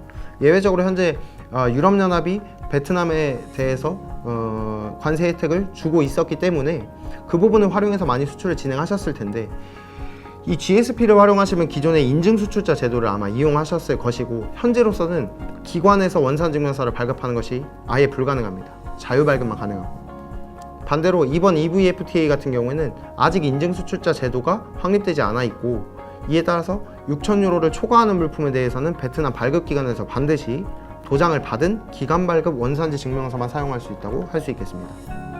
다만 이 부분은 왜 제가 비교를 해드리냐면, 이 일반 특혜 관세라는 제도 자체가 후진국, 즉 개발도상국을 위한 제도이기 때문에, 예를 들면 중국 같은 경우에는 대상에서 현재 빠져있기도 합니다. 베트남에 언제 GSP 대상에서 빠질 수 있을지 모르기 때문에 현재로서는 장기적으로 봤을 때 EVFTA 전략으로 빠르게 선회하는 것이 보다 더 유리하다고 말씀드릴 수 있겠습니다. 그 마지막으로 국제 통상 관계적으로 봤을 때 현재 영국이 그 유럽연합에서 탈퇴하는 브렉시트 문제가 상당히 이슈가 되고 있는데요. 하지만 아직은 영국이 유럽연합 회원국으로서 역할을 하고 있기 때문에 베트남에서도 결정문을 통해서 영국에 대해서도 올해 12월 31일까지 EVFTA 적용을 할 수 있도록 예외적인 어떤 규정, 그 공문을 발표한 바가 있고요. 추후 이제 영국과 유럽 연합의 협상 결과에 따라서 최대 24개월까지 연장될 수 있음을 좀 밝힌 바가 있습니다. 따라서 영국으로 혹시 수출하는 분이 있다고 하더라도 올해 말까지는 EVFTA 적용이 가능하다라고 판단하시면 될 것 같습니다. 오늘 이번 2020년 8월 1일 날 발효된 유럽연합과 베트남 간의 FTA에 대해서 이 전략적인 활용 방안과 그 FTA 협정문의 세부적인 내용들을 좀 설명을 드렸는데요. 말씀드린 것처럼 결국에는 이 FTA를 활용한다는 점은 세율의 차이를 이용해서 이익을 극대화한다 라는 점을 말씀을 드린 바 있기 때문에, 이 부분을 극대화해서 활용을 하시려면 추후에 베트남으로의 거점 전략에 FTA를 어떻게 녹여낼 수 있을지에 대해서 잘 고민해 보신 후에 FTA를 적용하셔서 이익을 극대화하실 수 있는 그런 사업 운영을 하시면 좋겠습니다. 저희 하노이무역관 FTA 활용 지원센터에서도 이런 FTA 활용 절차, 한국과 체결되지 않은 다른 FTA 같은 경우에도 충분히 상담드릴 수 있는 여력이 있고, 저희도 전담 직원들을 운영해서 이렇게 FTA에 대한 항상 연구와 조사를 진행하고 있기 때문에 필요하신 부분이 있다면 저희 하노이무역관으로 연락을 주시면 좋겠습니다. 이상 강의 마치겠습니다. 감사합니다.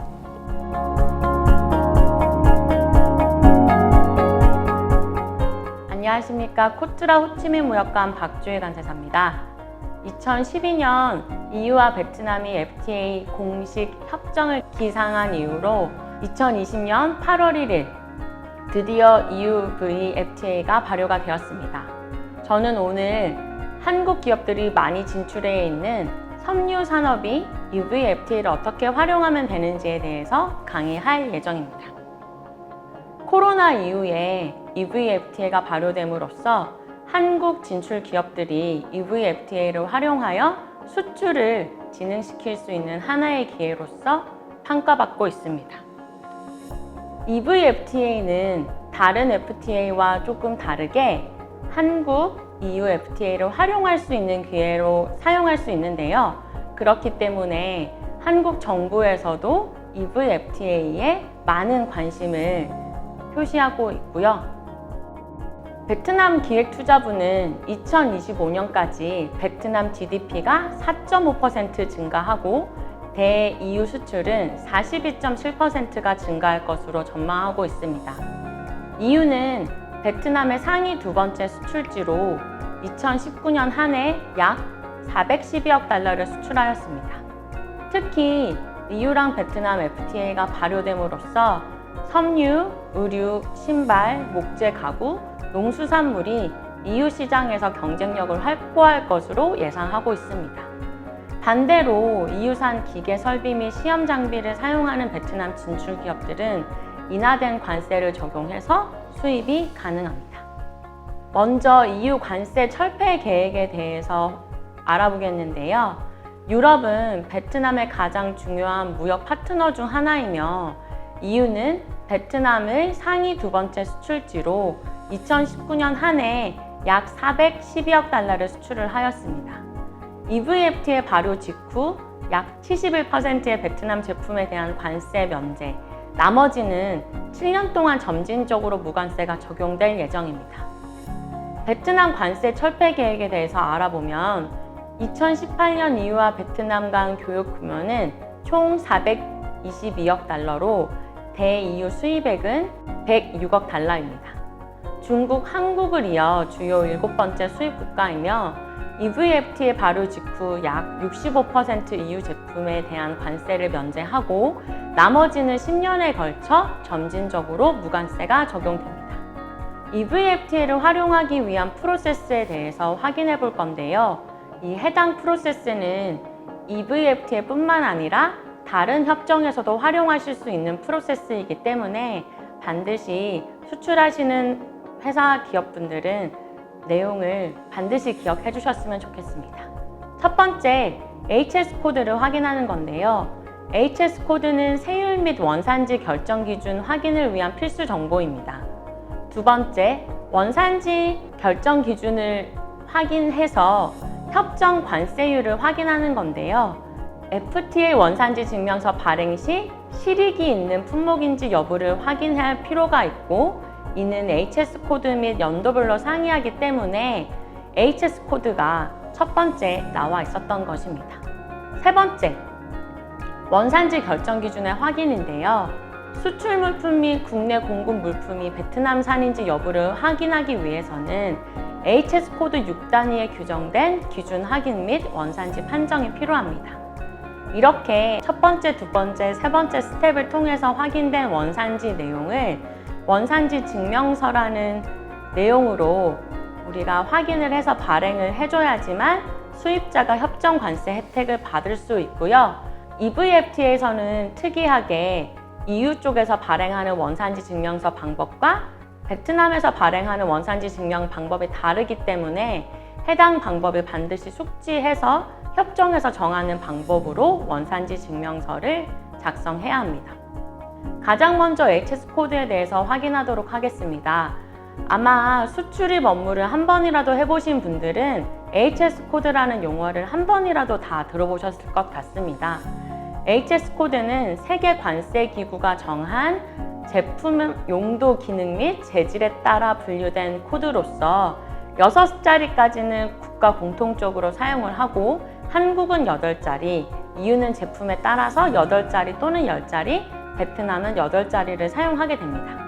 HS 코드는 FTA에서 양어 유형 확인에 중요하기 때문에 HS 코드를 확인하는 게 가장 먼저 필요한 작업이고요. 두 번째, HS 코드마다 원산지 결정 기준이 달라질 수 있기 때문에 원산지 결정 기준을 확인하기 위해서는 가장 선별된 조건이라고 볼 수가 있습니다.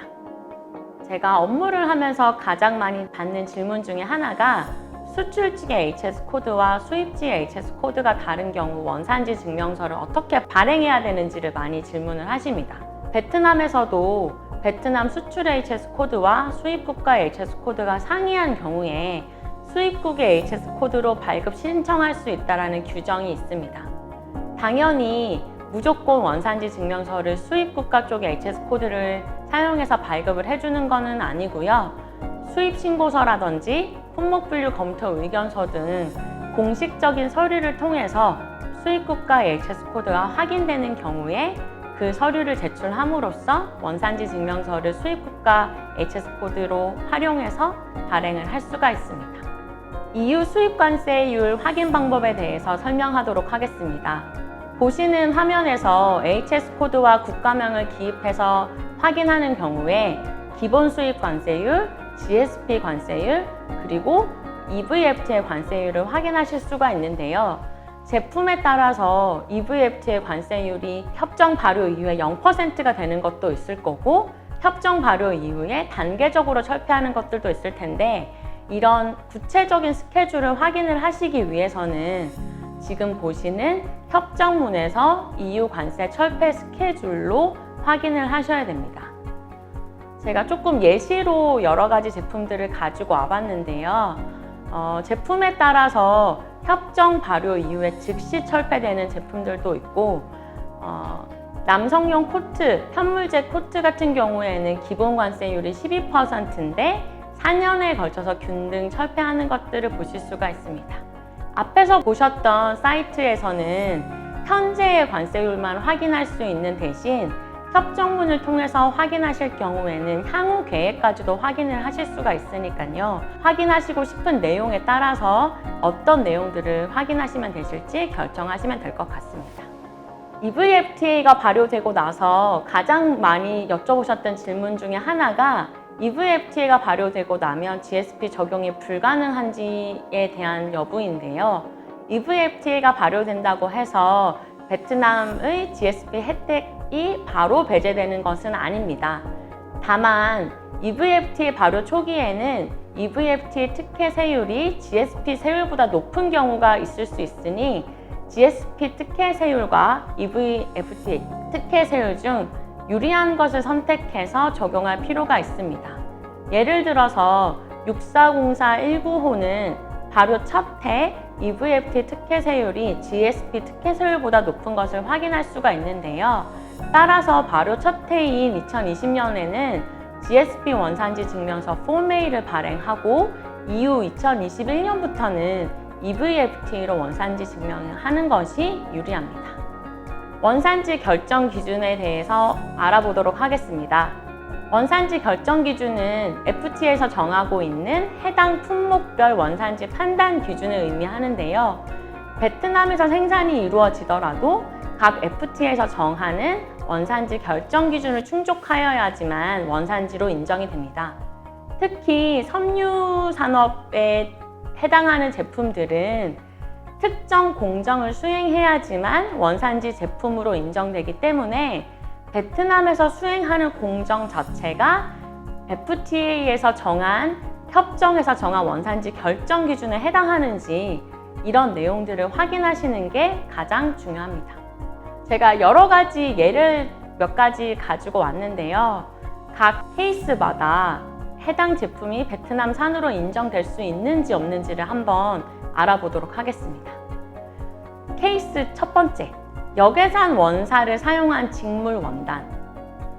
중국산 원사를 70%, 베트남산 원사를 30% 활용해서 베트남에서 직조하고 염색한 합성 스테이플 직물은 베트남산이 될까요? 아닐까요? 해당 HS 코드의 원산지 결정 기준을 확인을 해보면 염색 또는 코팅이 수반되는 직조는 베트남산으로 인정될 수 있습니다. 따라서 해당 원산지, 해당 직물은 베트남산 원산지로 인정이 될 수가 있습니다. 케이스 두 번째, 역외산 생지를 활용한 염색 원단. 중국산 생지를 수입해서 베트남에서 나렴 작업을 한 경우, 이 경우 생산된 스테이플 섬유는 베트남 섬유일까요? 원산지 결정 기준을 확인을 해보면 최소 2가지 이상의 마무리 공정을 수반한 나렴한 직물은 나렴하지 않은 직물의 가치가 최종 제품의 공장도 가격의 47.5%를 초과하지 않는 경우라고 한다면 베트남산으로 인정될 수 있습니다. 케이스 세 번째, 역외산 원사를 사용한 편물제 의류.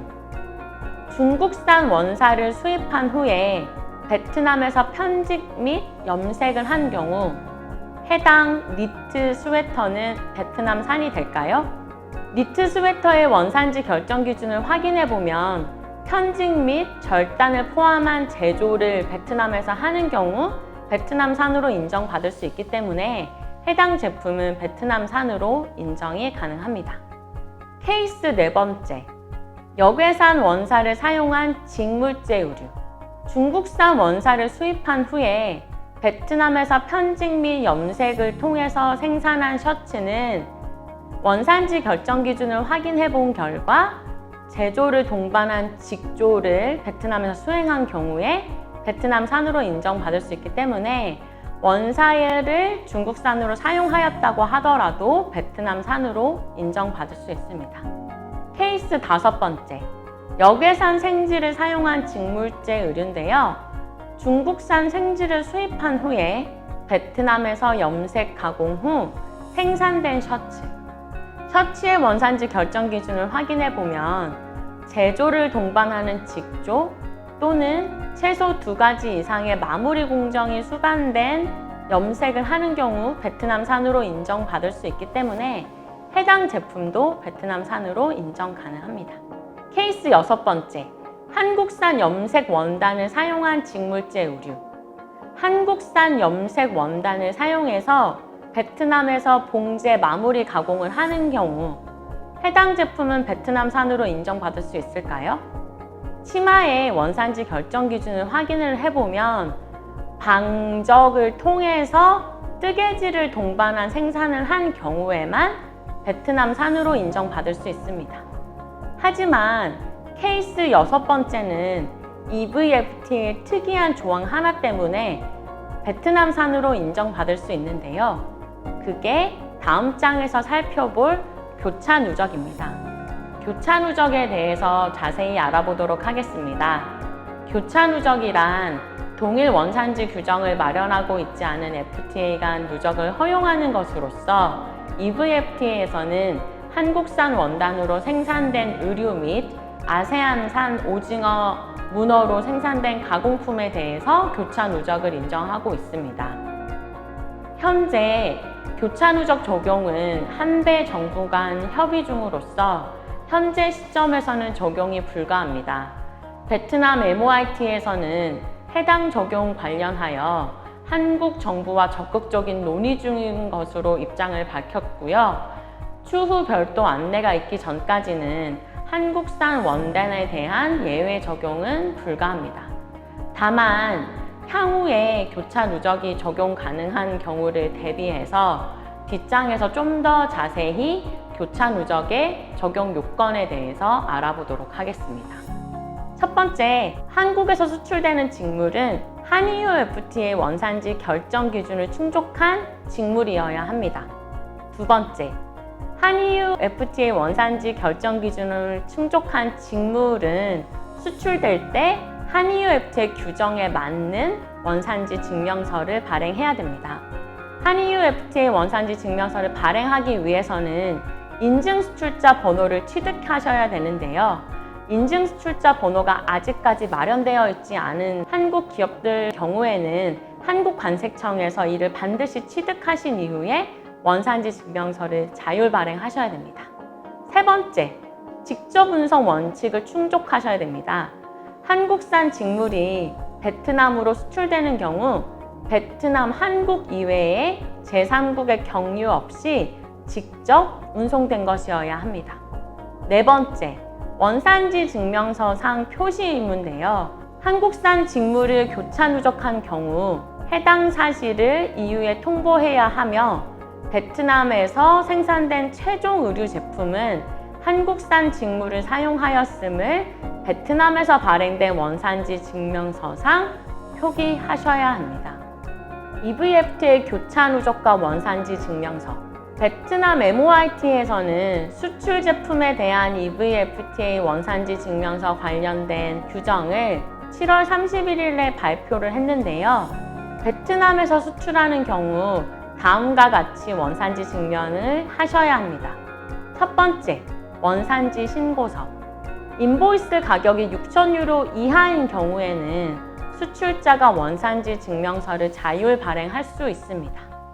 원산지 증명서를 자율 발행한 이후에 원산지 증명과 관련된 서류를 이코스 시스템에 업로드를 하셔야 합니다.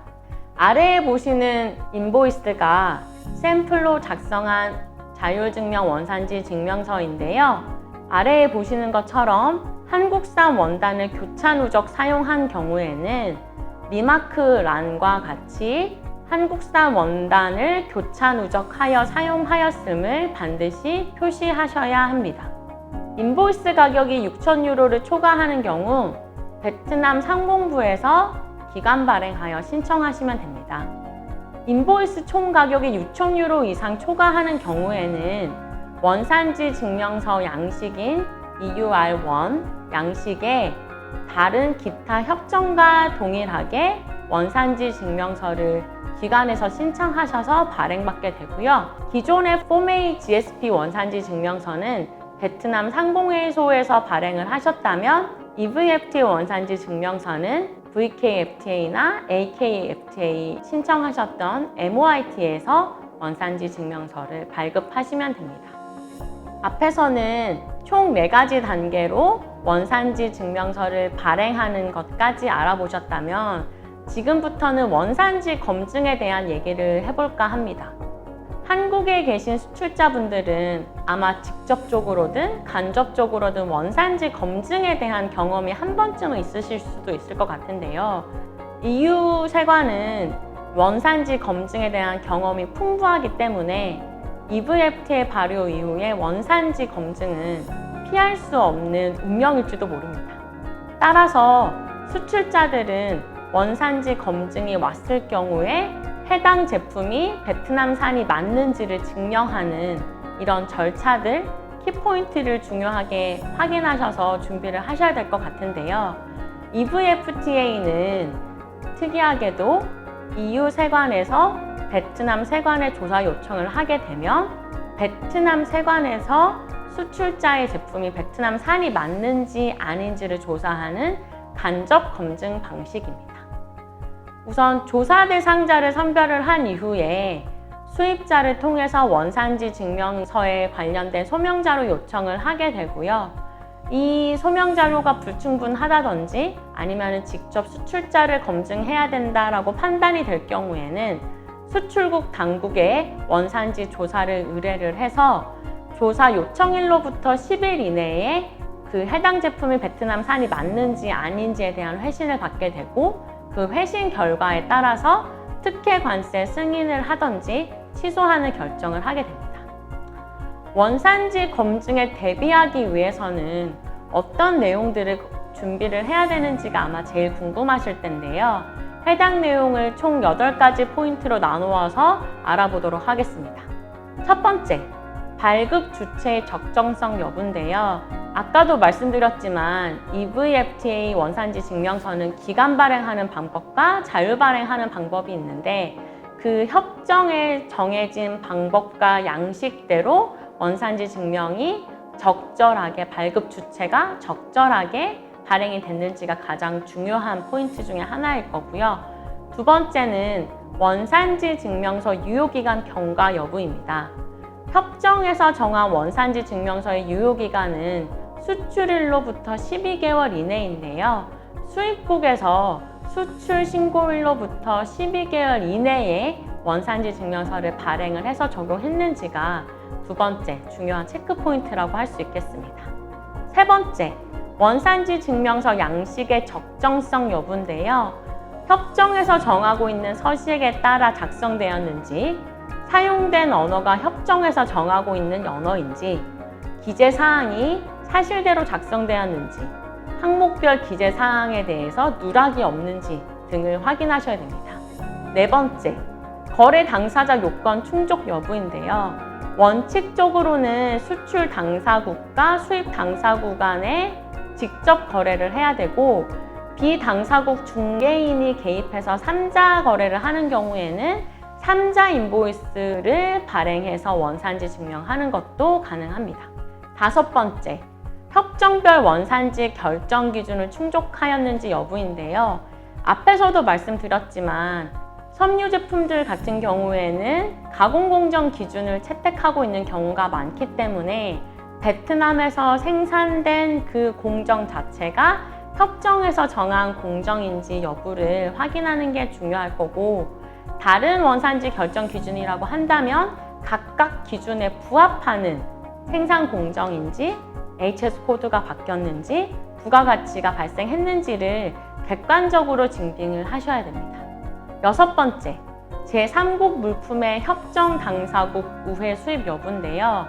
아무래도 베트남과 중국의 국경이 맞닿아 있기 때문에 베트남산이라고 신고를 하고 원산지 증명서를 했는데 해당 제품이 중국산은 아닌지, 중국산 원재료를 수입해서 단순 조립한 이후에 이를 베트남산으로 속이지 않았는지, 이런 것들을 주의를 하셔야 되는 게 6번째 포인트고요. 7번째, 운송 요건 충족 여부. 앞에서도 잠시 말씀드린 적이 있었는데, 물품이 수출 당사국에서 출발하여 중간 경유 없이 곧바로 수입 당사국으로 운송되는 경우에 한해서만 특례가 적용됩니다. 어쩔 수 없이 환적 등이 일어나는 경우에는 이 환적을 통해서 하역, 재선적 또는 이 수출 제품이 원산지 결정 기준을 변경시키지 않는 이런 공정 자체가 없었음을 공식적으로 증빙을 하셔야 됩니다. 마지막으로 자료 보관 의무 준수 여부인데요. 우리가 협정에서 정하는 방식대로 원산지 결정 기준을 확인을 해서 원산지 증명서를 발행했다고 하더라도 원산지 검증이 왔을 때 해당 원산지 증빙 서류들을 갖추고 있지 않다라고 한다면 이 또한 원산지 검증에서 지적받을 수 있는 항목 중에 하나입니다. 협정에서 보면은 서류 보관 의무는 수출일로부터 3년간 보관하라고 되어 있기 때문에 FTA 원산지 판정과 관련된 모든 서류는 3년간 하드카피 또는 소프트카피로 보관을 하셔야 합니다. 마지막으로 한EU FTA 원산지 검증 케이스 스터디를 해보도록 하겠습니다. 한EU FTA 원산지 검증 케이스를 스터디함으로써 EVFTA에서는 어떠한 관점으로 검증에 대비를 해야 되는지를 알아보도록 할 텐데요. 첫 번째 케이스는 상업서류가 아닌 별지 원산지 신고서를 작성해서 네덜란드 세관으로 하여금 혼란을 일으켰던 검증 내용입니다. 우선은 한국 세관에서 조사를 해보니까 원산지 결정 기준을 충족하는 것으로는 확인이 됐는데 원산지 신고서라는 것들을 별도로 만들었기 때문에 유럽의 세관에서 혼돈이 일어났던 내용이고요. EVFT의 관점으로 한번 보면 인보이스 가액에 따라서 원산지 증명 방법이 다를 수 있기 때문에 6,000유로 이하인지 아니면 6,000유로를 초과하는지 여부에 따라서 원산지 증명서 발행 방법을 유의를 해야 될 것 같고, 두 번째, 자율 발행 시는 인보이스 외 상업 서류에 반드시 협정 양식에 따른 원산지 문구를 작성을 해야 합니다.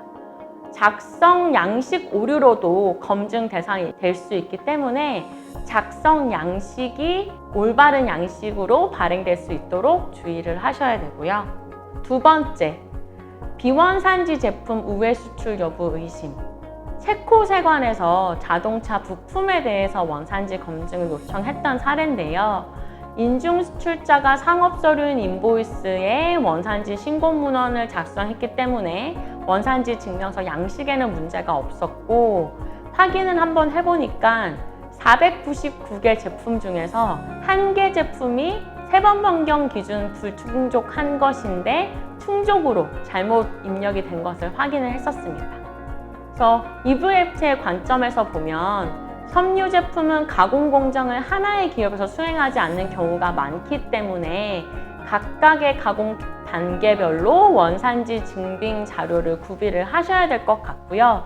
원산지 증명서 신청 시 원재료 중 베트남산 원재료가 있는 경우에는 반드시 증빙 서류를 제출을 하셔야 되고 증빙 서류도 보관을 하셔야 합니다. 세 번째, 인보이스 가격 상위 케이스인데요. 슬로바키아 수입자가 발행한 인보이스와 한국 수출자가 발행한 인보이스가 가격이 일치하지 않았던 케이스가 있었습니다. 조사를 해보니까 전체 제품 중에서 일부 제품이 원산지 제품이 아닌 것으로 확인이 됐었는데요. 이런 경우 자율 증명하는 경우에 하나의 인보이스에 원산지 제품과 비원산지 제품이 혼재되어 있는 경우라고 한다면 별도의 란을 하나 더 만드셔서 비원산지 제품과 원산지 제품이 구분될 수 있도록 관리를 해주셔야 되고, 두 번째, 기간 발행하는 경우에는 인보이스 물품 중 원산지 제품에 대해서만 원산지 증명 신청을 하셔야 됩니다. 앞에서 말씀드렸던 것처럼 제3자 거래 같은 경우에는 수출자가 발행한 인보이스와 수입자가 발행한 인보이스의 가격이 다른 경우가 있을 수 있기 때문에 원산지 증명서 신청 시 두 인보이스 모두가 제출될 수 있도록 주의하셔야 됩니다. 네 번째, 원산지 결정 기준 충족 여부. 원산지 신고서에 2개의 인증 번호가 기재된 경우인데요. 이런 경우는 삼국 중개 무역인 경우에 많이 발생하는데요. EVFT의 관점으로 봤을 때는 3자 거래 시 3자 인보이스를 베트남 세관에 제출해서 원산지 증명서가 3자 인보이스 내용대로 발행될 수 있도록 신청을 하셔야 되고요. 자율 발행하는 경우에는 수출자와 제3자의 가격 노출을 피하기 위해서 인보이스가 아닌 패킹리스트에 원산지 증명서를 발행하실 수 있도록 하셔야 됩니다. 여기까지 섬유산업의 EVFTA 활용 방안에 대해서 알아봤습니다. 혹시 추가 질문 있으실 경우에는 코투라 호치민 FTA 활용 지원 센터로 문의해 주시면 답변해 드리도록 하겠습니다. 감사합니다.